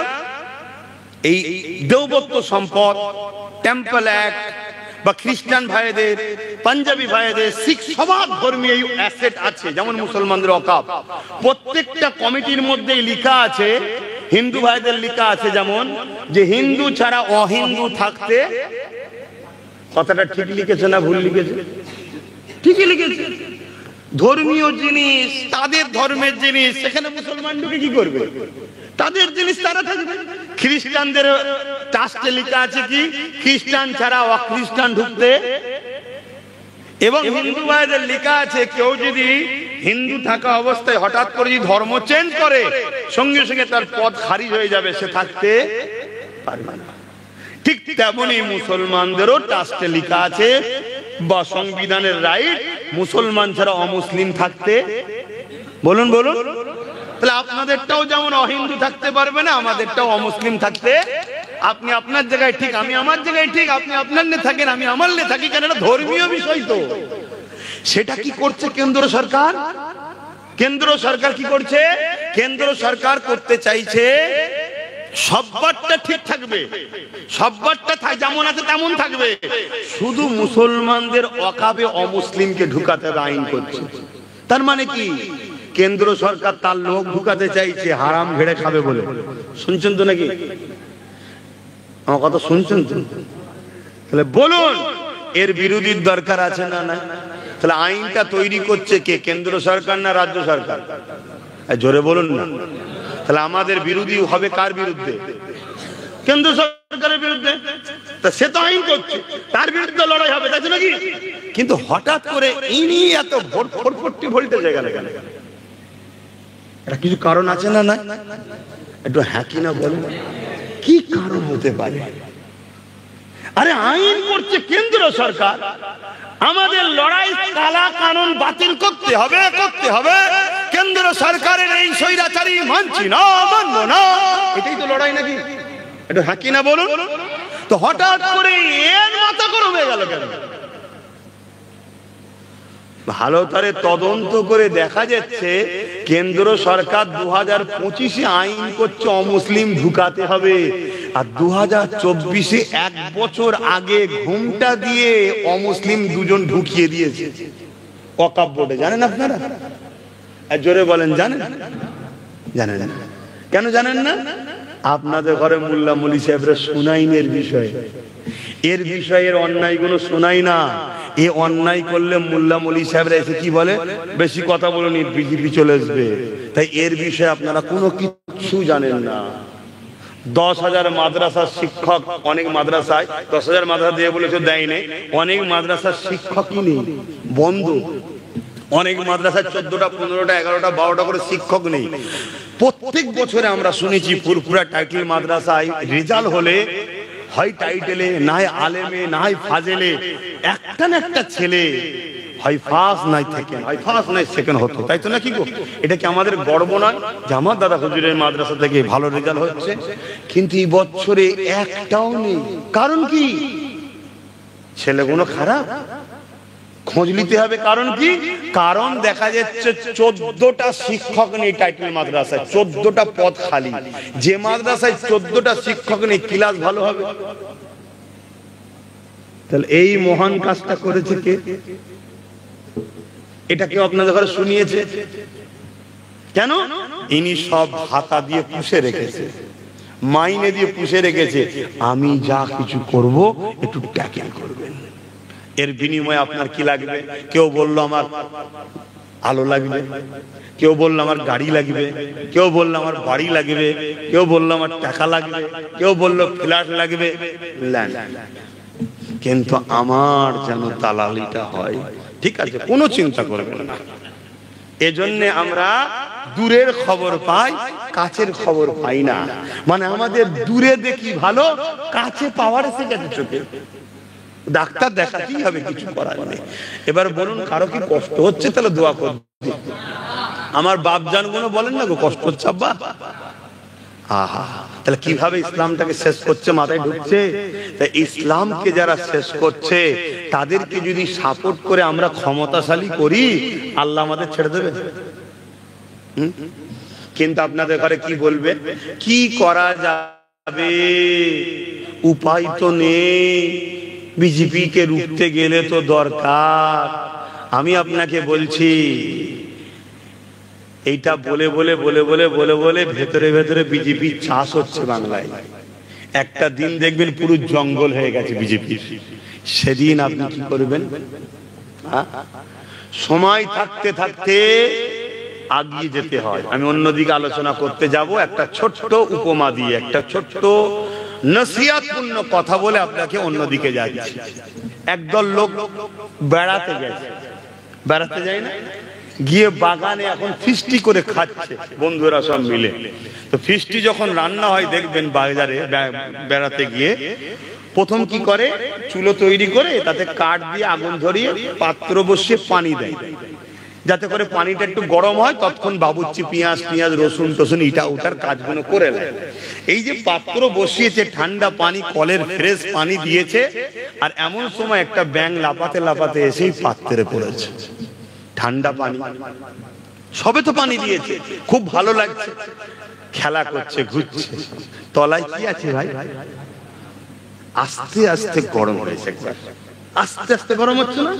ব্যাংকটা হঠাৎ করে থমকে গেল, আরে পানিটা গরম হচ্ছে কেন? কিন্তু ব্যাংক ভাবছে, যাক তবুও তো আমার কষ্ট তো হচ্ছে না, গরম হচ্ছে হচ্ছে, কষ্ট তো হচ্ছে না। আবার ঘুরছে, খুব খেলছে, পরিষ্কার স্বচ্ছ পানি, খুব খেলছে, আর একটু গরম বেরিয়েছে। ও ভাবছে ঠিক আছে, অসুবিধা তো এখনো হচ্ছে না। লাস্টে একটু গরমটা খুব বেড়েছে, মনে হচ্ছে এবারে গায়ে লাগছে। তখন ব্যাঙ মশাই বলছে, পানি তো আমার নয়, লাপাতে হবে। লাপাতে চাইছে, আর পাচ্ছে না। কেন পাচ্ছে না? গরমে ওর পাওয়ারকে অফ করে নিয়ে। দেখবেন মানুষ ক্লান্ত হলে, ঘেমে গেলে গরমে ঘুমিয়ে পড়ে। কেন? শরীরের দুর্বল এনার্জি লস হয়ে যায়। এই হালকা হালকা গরমে ওর এনার্জি লস হয়ে গেছে, ও এবার লাফাতে চাইছে, পারছে না। লাস্টে বাণী ফুটে গেল। ব্যাঙ মশাই কি হলো বুঝতে পারছেন তো নাকি? তাহলে ব্যাঙটা মারা গেল কেন? যখনই প্রথম গরম হয়েছিল তখনই যদি লাফ মারতো, তাহলে বলুন বলুন, এই সমস্যা হতো না। তাহলে আজকে আমরা বাংলার মুসলমান, আমাদের হালকা হালকা গরম হচ্ছে, কোন কোন জায়গায় ধরে ধরে ধরে ধরে একটু একটু মারছে, একটু একটু মারছে, একটু একটুখানি আমাদের মাদ্রাসা কোনো ক্ষতি করছে, একটু একটু হচ্ছে, বলছে গায়ে তো লাগছে, ঠিকই আছে, অসুবিধে নেই। একটা সময় এমন গরম হয়ে যাবে, তখন তুমি চাইবে যে এ তো আমার নয় রে, কিন্তু লাফাবার আর উপায় মাথায় ঢুকছে। সময় থাকতে থাকতে পরিবর্তন হয়। এতদিন ছিল না, আলাদা কথা। আল্লাহ যখন আমাদের নিজেদের ঘরে ভাবাচ্ছে, নিজেদের মধ্যে নবী বংশের আওলাদ নওশাদ সিদ্দিকী যখন তোমাদের পাশে দাঁড়িয়েছে, তার কথা ভাবো, তার সাথ দাও। কথা মাথায় ঢুকছে না? ঢোকে। সময় থাকতে থাকতে লাভ মারো, না হয় কিন্তু বেঁধে দেখবেন। কুরবানির পশু দেখেছেন? কুরবানির পশু ইমাম সাহেব আপনি ব্যবহার হালাল করেন তো নাকি? হ্যাঁ, আপনি বাঁধেন কথা বুঝে আসছে? কে বাঁধে? বাঁধার লোক আলাদা না ইমাম সেই বাঁধে? বাঁধার লোক আলাদা। আর যখন বাঁধে তখন ইমাম সাহেব কি করে? একটু সাইডে থাকে। কেন? হাতে যেটা আছে, ও যদি পশু দেখে ফেলে একবার, ও মরণ কামড় একটা মারবে। যে কটা আছে সব কটা এখন হসপিটাল করে পালাবে। শুনছেন না? শুনেন নি? তা আমাদের ঘরে তো এমনি বলেছে দুধেল গাই, বলেছে না? বলেন।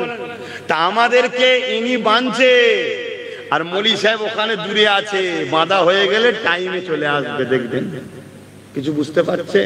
সময় থাকতে থাকতে নিজের হাতে পাওয়ার তৈরি করুন। আসেন, বুঝাবার দায়িত্ব বুঝিয়ে দিলাম। পরিবর্তন হওয়াটা নসিবের ব্যাপার, আর আল্লাহ পাকের কাছে কৈফিয়তটা নিজেকে দিতে হবে। আচ্ছা, এই যে কথাগুলো বোঝাচ্ছি, আমার দুশ্মন রাজ্য সরকার হচ্ছে না, হয়? আর জোরে বলে, আমার কি ইন্টারেস্ট আছে আপনাদের করে বুঝাবার? আপনাদের মা বোন বাচ্চা, এই বাচ্চাগুলো যদি বিপদে পড়ে, আমার কোনো অসুবিধা আছে? কেন বুঝাচ্ছি না? আমার নবী বলেছেন, বিপদে যে পড়বে, বিপদের হাত থেকে বাঁচাবার জন্য বুঝাও। এবার আপনি যদি না আলেন, আমার কিছু করার আছে? কিচ্ছু করার নেই। মনে রাখবেন, ঈমান দিয়ে আল্লাহ আমাদের বিজয় দিয়েছে। আল্লাহ নবীকে সাহাবারা বললেন, বাবারা আমার উম্মতরা প্রচুর মার খাবে। সাহাবারা জিজ্ঞাসা করেছিলেন, হুজুর মার খাবার কারণটা কি? আল্লাহ নবী বললেন, তাদের সংখ্যা কম হবে না, কিন্তু তাদের মধ্যে দুটো খসলত ঢুকে যাবে। কি দুটো খসলত?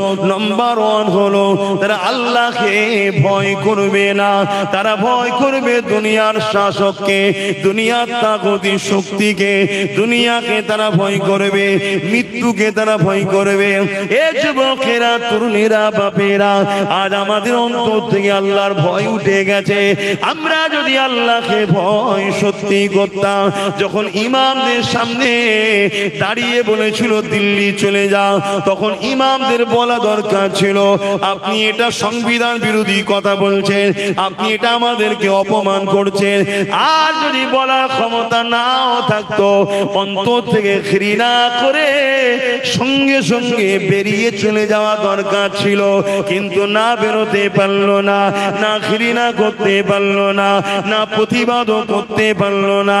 কেননা আমাদের হৃদয়ে আল্লাহর ভয় উঠে গেছে। আমরা দুনিয়ার ভাতার পিছনে ছুটছি, দুনিয়ার সামান্য ভিক্ষার পিছনে ছুটছি, আমাদের ভয় লাগছে। যদি আমরা এই কথাটা বলে দিই, যদি আমাদেরকে মাইনে বন্ধ করে দেয়, আমরা যদি এই কথাটা বলে দিই, আমাদেরকে যদি জেল জরিমানা হয়ে যায়, আমাদের যদি এই কথাটা বলে দিই, এই কথাটা বলার কারণে যদি আমাদের উপরে নারাজ হয়ে যায় শাসক, তাহলে আমাদের ইমামতিটা চলে যেতে পারে। এ যুবকেরা, বাপেরা, মায়েরা, যে সমাজের নেতৃত্ব যারা দেয়, যে ধর্মের লিডার যারা আলেম ওলামা, তাদের যদি দুনিয়া দাঁড়িয়ে এতটা হয়ে যায়, তাহলে সাধারণ মুসলমানের অবস্থা কোথায়? ওয়াজ করবো না থাকবে? কি গো বলবেন তো? কষ্ট হচ্ছে না? কিন্তু সময় তো নেই, আর নামাজ পড়তে হবে। এ বাপ জানেরা, এ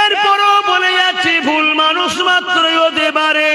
তওবা করে নাও, পরিবর্তন হয়ে যাও, আল্লাহর কাছে সিজদায় পড়ে গিয়ে চোখের পানি ফেলে কাঁদো, আল্লাহকে বলো আল্লাহ অন্যায় করে ফেলেছি, আল্লাহ আল্লাহ ভুল করে ফেলেছি, আল্লাহ ক্ষমা আমাকে করে দিন আল্লাহ।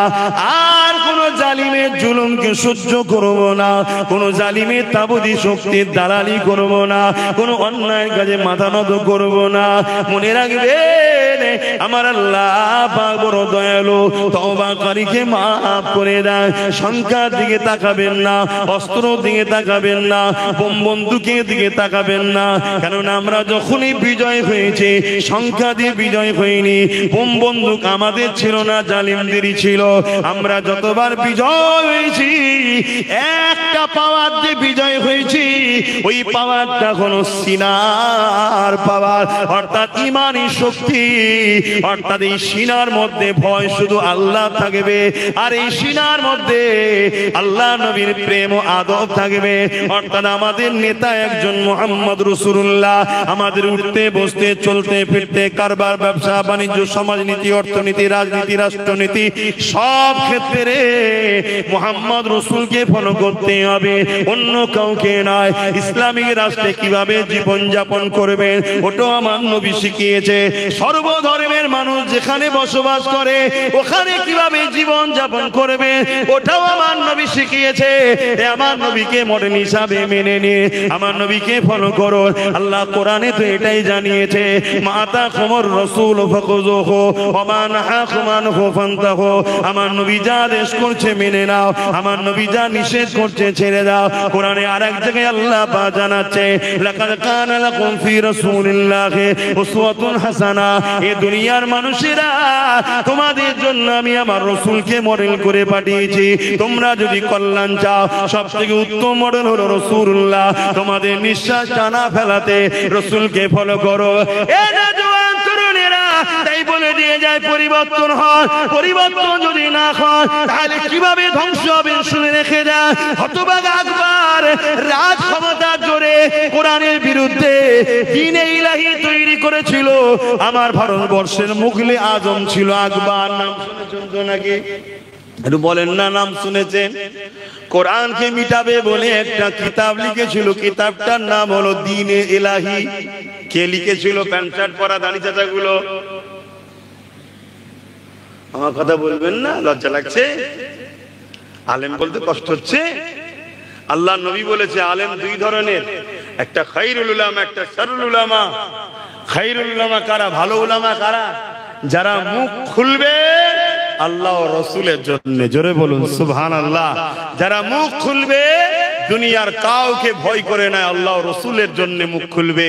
আর হক উলামাদের নমুনা হলো যুগে যুগে যুগে যুগে যুগে হক উলামাদের সঙ্গে জালিম রাজাদের লড়াই হয়েছে। শুনছেন তো নাকি? ইতিহাস বলছে, ইতিহাস ইতিহাস উঠান। প্রত্যেকটা সময়েতেই হক উলামাদের নমুনা হলো সময়ের জালিম শাসক তার বিরুদ্ধে থাকবে। অতএব জালিম শাসকের সঙ্গে যদি পক্ষপাতিত্ব চলে তাহলে বুঝে নিতে হবে উলামা হক নয়। শুনছেন তো নাকি? আর ওয়াজ করবো না, থাকবে আব্বাজানেরা, কারণ আমি আরো ওয়াজ করলে আরো কিছু খুলে ফেলবো।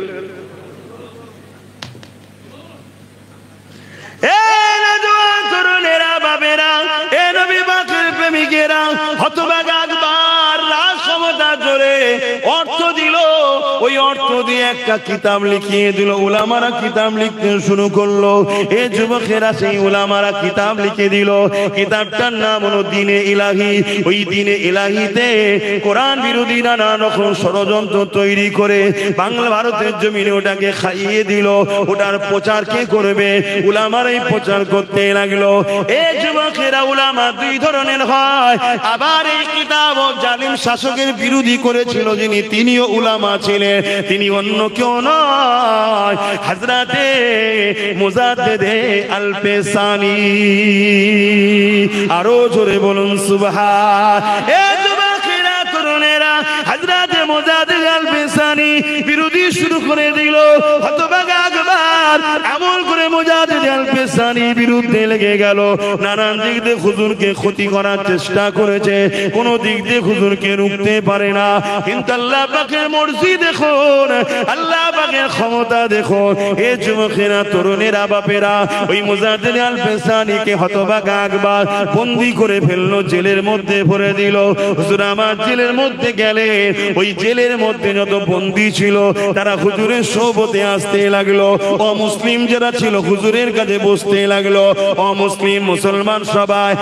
আর মুজাদ্দিদ আল পেশানি সোবতে বসে বসে বসে বসে জগৎ বিখ্যাত বিখ্যাত আল্লাহর ওলি হয়ে গেল। এই খবরটা বাদশার কাছে চলে এলো, জলদি করে বার করে দেন, না হয় জেলের সবাইকে হুজুর তাড়াতাড়ি করে নিচ্ছে, সবাই আল্লাহর ওলি হয়ে যাচ্ছে, নেককার হয়ে যাচ্ছে। এ যুবকেরা, তরুণেরা, এর থেকে বড় বিষয় শোনো, হতভাগা আকবর মুজাদ্দিদ আল পেশানির বিরোধী লেগেছিল, কিন্তু এমন করে বাদশা আলমগীর নাম শুনেছেন, তিনি মুজাদ্দিদ আল পেশানির হাতে হাত দিয়ে বায়াত মুরিদ হয়ে গেলে।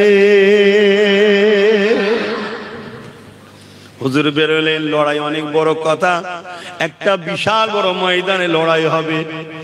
হুজুরের পক্ষে সামান্য কিছু আলেম উলামা, সব খারাপ নয়, আজ দুনিয়ায় আলেম ভালো আছে না? আলেম ভালো আছে বলে তো দুনিয়া চলছে। তাদের সাহায্য দুয়াতেই তো আল্লাহ আজও আমাদেরকে অক্সিজেন দিচ্ছে, পানি দিচ্ছে, বাঁচিয়ে রেখেছে। ভালো মানুষ আছে না? নাই? আচ্ছা, অবশ্যই আছে। কে বলেছে? হুজুরের পক্ষে গুটি কত ভালো মানুষ, আলেম উলামা, ইমাম সব রয়েছে হুজুরের পক্ষে। আর আকবরের পক্ষে বিশাল বড় বড় সব আলেম উলামা, মুফতি, পাগড়ি টাগড়ি পরে, জুব্বা টুব্বা আজকান টাজকান লাগিয়ে সব এসেছে। আকবরের কাছে মিলিটারি টিলিটারি সব রয়েছে, ওই ভয়েতে সব ওই দিকে আছে। মুজাদ্দিদ আল পেশানি হাত উঠালেন, আল্লাহ আপনি যদি সাহায্য না করেন, এই দুর্বল আমরা জামাত, আমরা অল্প গুটি করতে, আমরা কি করে বাঁচবো মালিক? ওর দিকে সব পাওয়া। আল্লাহর পক্ষ থেকে সাহায্য এলো, বিশাল তুফান এলো। সেই তুফানে পুরো আকবর ও আকবর বাহিনীকে আল্লাহ মিটিয়ে জাহান্নামে পাঠিয়ে দিলেন। মুজাদ্দিদ আল পেশানিকে আল্লাহ বিজয় দিলেন। জোরে বলুন সুবহানাল্লাহ। এরকম যুগে যুগে ঘটেছে। বা ইমামে আজম হুজুরকে পর্যন্ত জুলুম করেছে সময়ের শাসক। হক কথা বললে বাপ জুলুম হবে। আপনারা কাছের মানুষ সবই জানেন, আমার বাড়িতে রাত 2টোর সময় পুলিশ গেছিল, জানেন তো নাকি? হক কথা বললে হবে বাপ, ওটা নিয়ে ঘাবড়ালে হবে না, ওটা নিয়ে চিন্তা করলে হবে না। 100 বার পাঠালেও হক কথা বলতে হবে, যদি আল্লাহকে ভয় করি। শুনছেন তো নাকি? কেন দুনিয়া কদিনের, তকদিরে যেটা লেখা আছে সেটাই হবে, এটাকে রদ করতে পারবো না। আর এটাকে কেউ জোর দেখিয়ে চেঞ্জও করতে পারবে না। কিন্তু তোমাকে হক কথা বলতে হবে, সত্য কথা বলতে হবে, অন্যায়ের বিরুদ্ধে বলতে হবে, ন্যায়ের পক্ষে বলতে হবে। তাই আমার কওমের মানুষ, আপনারা হয়তো বিভিন্ন সময়, বিভিন্ন ক্ষেত্রে, বিভিন্ন টাইমে, বিভিন্ন দিকে ছিলেন, আলাদা কথা। সব তওবা করুন, তওবা করুন, ফিরে আসুন। ফিরে এসে নিজেদের বাচ্চাদের ভবিষ্যৎ এবং নিজেদের ধর্মীয় স্বাধীনতার জন্য বাপ নিজেরা পাওয়ার তৈরি করুন। মনে রাখবেন, লুহা না হলে লুহা কাটা যায় না। মুফতির ফতোয়া ছাড়া মুফতি ফতোয়া কাটা যায় না। সময় কম, আর কথা বলতে পারছি না। আসুন, সংখ্যা বেশি হওয়া মানে হক নয়, হক আল্লাহ ও রাসূলের পক্ষে যারা, তারা আসেন একটু সালাম দিয়ে নবী সালাম।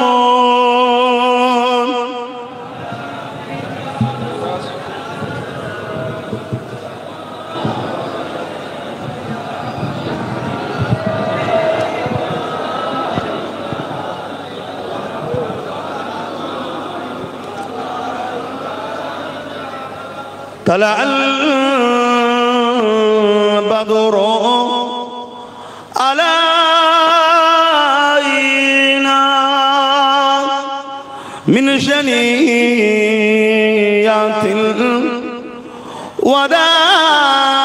الوداع وجب الشكر علينا ما دعا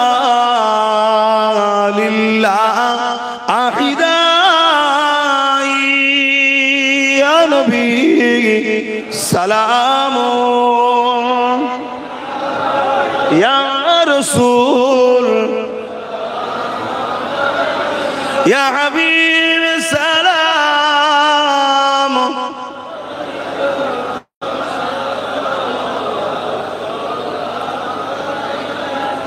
বাপ এখানে আরেকটা কথা বলিনি যে দাঁড়িয়ে সালাম দিচ্ছে এলি আমাদের সমাজে কিন্তু একটা লড়াই আছে না? না হ্যাঁ কিনা বলুন। মনে রাখবেন দাঁড়িয়ে সালাম দেওয়া হলো সুন্নতে সাহাবা। সাহাবা হুজুররা নবী পাক সাল্লাল্লাহু আলাইহি ওয়াসাল্লামকে দাঁড়িয়ে সালাম দিতেন। জোরে বলুন সুবহানাল্লাহ। কিন্তু আপনারা আম মানুষ, আপনাদের কাছে একদল লোক এসে মিথ্যা মিথ্যা প্রচার করে এই দাঁড়িয়ে সালামের বিরোধী করে।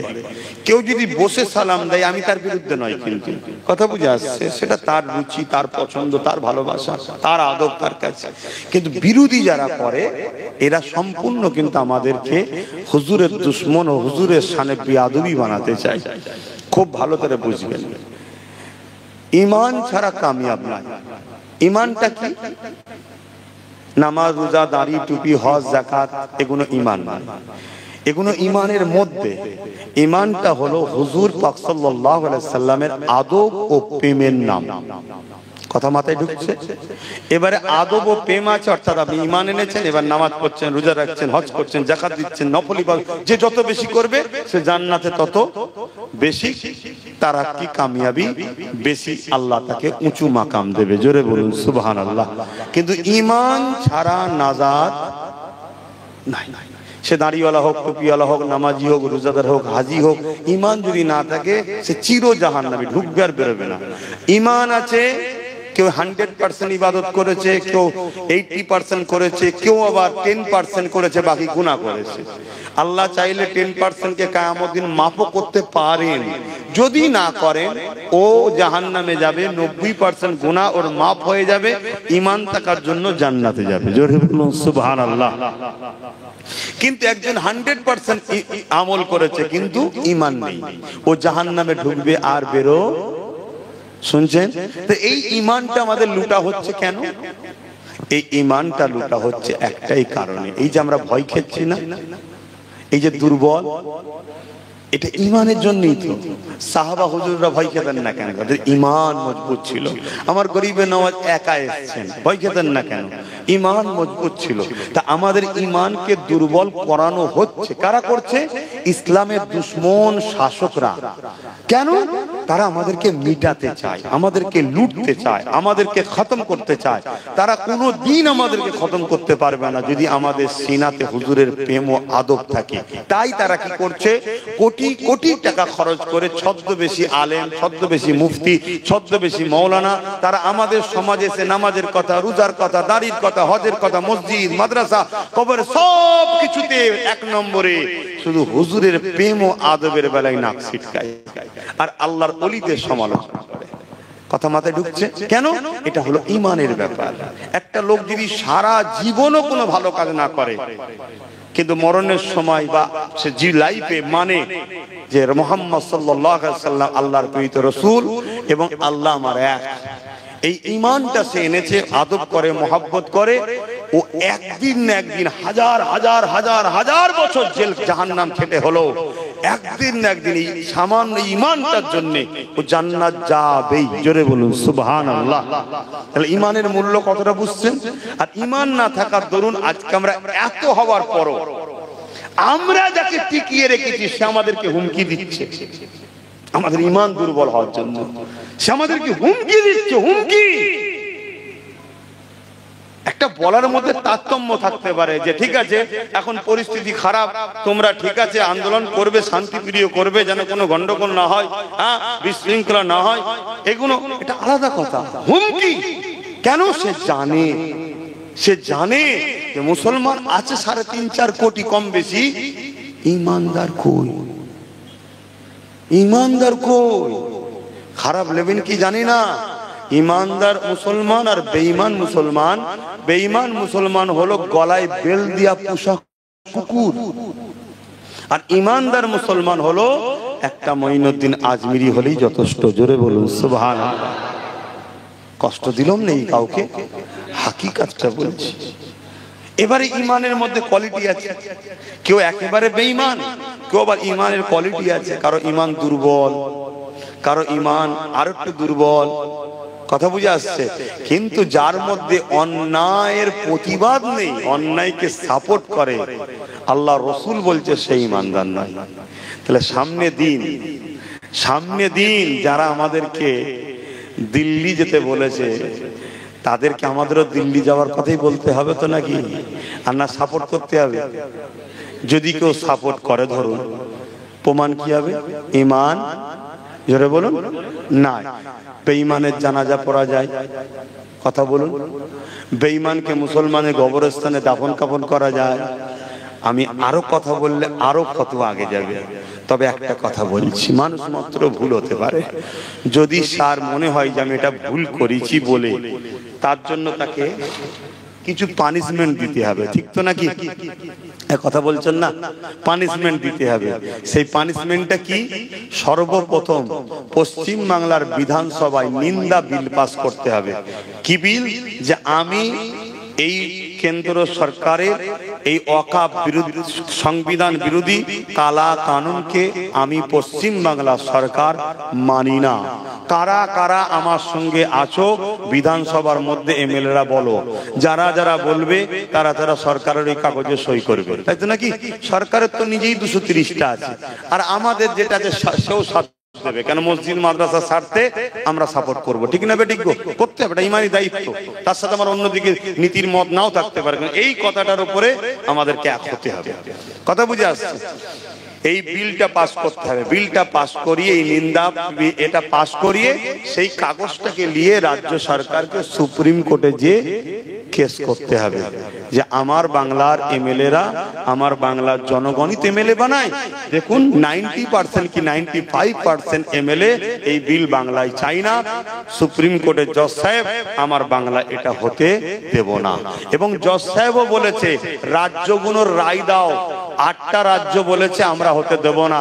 আমার বাংলা কিন্তু বলছে, মুখে বলছে হতে দেবো না, হাকিকাতে কেস করেনি, মানে খবর পাঠাইনি। শুনছেন তো নাকি? এটা করা দরকার আছে না না? আপনাদের দিল কি বলে? মসজিদের স্বার্থে এটা করা দরকার আছে না না? যদি না করে তাহলে জানতে হবে আমাদেরও বলা দরকার আপনি দিল্লি যান। কথা বুঝে আসছে? 1 নম্বর। দ্বিতীয় নম্বর কথা হচ্ছে আমরা আন্দোলন করব। আমরা আন্দোলন করব গণতান্ত্রিক প্রক্রিয়ায়, শান্তিপ্রিয় আন্দোলন করব, রোড অবরোধ করে নয়। কারণ আমাদের লড়াই কোনো হিন্দুর বিরুদ্ধে নয়, কোনো খ্রিস্টান, আদিবাসী, সাঁওতাল, বাগদি কারো বিরুদ্ধে নাকি। আমাদের লড়াই কেন্দ্রের জালিম সরকারের সংবিধান বিরোধী কালা কানুনের বিরুদ্ধে লড়াই, তাই তো নাকি? তাহলে আমরা আন্দোলন করব। এই আন্দোলন রোড বন্ধ করে নয়। রোড বন্ধ করলে নিরীহ মানুষ কষ্ট পাবে। এই গরমের সময় আবার এটাও ইসলাম ইজাজত। এই আন্দোলন করব আমরা, বিভিন্ন ময়দানে জমায়েত করব আর করব। সেখানে মানুষ আসবে, মানুষকে বুঝাবো, কেন্দ্র সরকারের বিরুদ্ধে কথা বলবো, তার অন্যায়ের বিরুদ্ধে কথা বলবো, সংবিধানকে বাঁচাবার পক্ষে কথা বলবো, এই কালা কানুনকে বাতিল করার কথা বলবো, তাই তো নাকি? খুব ভালো করে শুনবেন, আইন যদি হয়ে যায় কোনো জিনিস, সেটাকে যদি বাতিল না করা যায় 20 বছর পরে হলেও সেটাকে লাগু করবে। শুনছেন? অত এটাকে বাতিল করাতেই হবে। আর এটা বাতিল করার দ্বিতীয় অপশন কি আছে? কৃষকদের জন্য আইন হয়েছিল, কৃষকরা বাতিল করিয়েছিল যে আন্দোলনে, ওই রকম কন্টিনিউ আন্দোলন করতে হবে, তাই তো নাকি? ওই আন্দোলনে যেন রাজ্য সরকার আমাদের বিরোধী না করে। উপরন্তু পাঞ্জাব সরকার যেভাবে কৃষকদের সাথ দিয়েছিলেন, কি দিয়েছিল? খাওয়া দিয়েছিল, তেল দিয়েছিল, অর্থ দিয়েছিল, কেউ মারা গেলে তার পয়সা দিয়েছিল। রাজ্য সরকারকেও এটা করতে, জোরে বলুন, হবে। যদি এই খেসারত ভোগ না করে, একজন ইমানদার হিসেবে বলে যাচ্ছি, যদি এর পরেই রাজ্য সরকারকে কেউ সাপোর্ট করে, সেই বেঈমান হয়ে যাবে। শুনছেন না? শোনেন? কেন? ইসলামের দুশমন। এবারে ভুল যদি হয়েছে বলে, তাহলে তার খেসারত এই নমুনা দিতে হবে। শুধু মুখে বলে দেবে না না না ঠিক আছে, ওটা আমার বলা ভুল হয়েছে, আমি উইডোরে করলাম না। তোমার মনের মধ্যে সেই কাল সাপের বিষ এখনো আছে। তুমি শুধু গদি বাঁচাবার জন্য, লোককে ঠকাবার জন্য আবার নতুন করে ষড়যন্ত্র করছো। আবার দেখবেন অনেক আলেম ওলামা, মোল্লা মৌলী সাহেবরা কি বলবে, এটা রাগের মাথায় হয়তো বলে ফেলেছে। ওরে শয়তান, রাগের মাথায় যদি দিয়ালে মাথা ঠুকতো জানতাম সত্যি রাগ হয়েছে, তাই তো নাকি? রাগের মাথায় সব হুঁশ আছে। এই রাজ্যে অস্ত্র মিছিল হয় না? হয় না? কথা বলবেন না? হ্যাঁ, কথা বলবেন না? এ রাজ্যে অস্ত্র মিছিল হয় না? সেখানে হাজার হাজার পুলিশ দিয়ে পাহারা দিয়ে নিয়ে যাওয়া হয়। ফুরফুরার মতো পবিত্র জায়গায় বড় বড় বক্স বাজিয়ে নানা রকম স্লোগান দিয়ে পুরো ওপেন মস্তানি করতে করতে হাজার হাজার পুলিশ দিয়ে নিয়ে যাওয়া হচ্ছে। তার বেলায় কোনো সমস্যা নাই। আর আমরা শান্তিপ্রিয় আন্দোলন করলে সমস্যা। তুমি আমাদের দুশ্মন, তুমি আমার ইসলামের দুশ্মন, তুমি কি বলবে সব থেকে বড় দুশ্মন হবে। আমরা জেনে গেছি তুমি আমাদের দুশ্মন।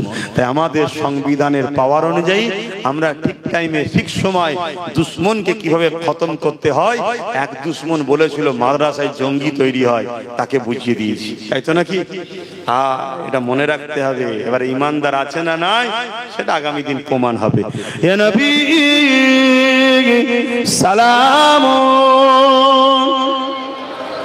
ইয়া রাসূল সালাম, ইয়া হাবিব সালাম, সালাম। কঠিন হাসরের দিনে কি আছে মোদের কপালে, গুনাহগার উম্মাত আপনার লইবেন সঙ্গে মাহশরে। নবী সালাম, ইয়া রাসূল সালাম, ইয়া হাবিব।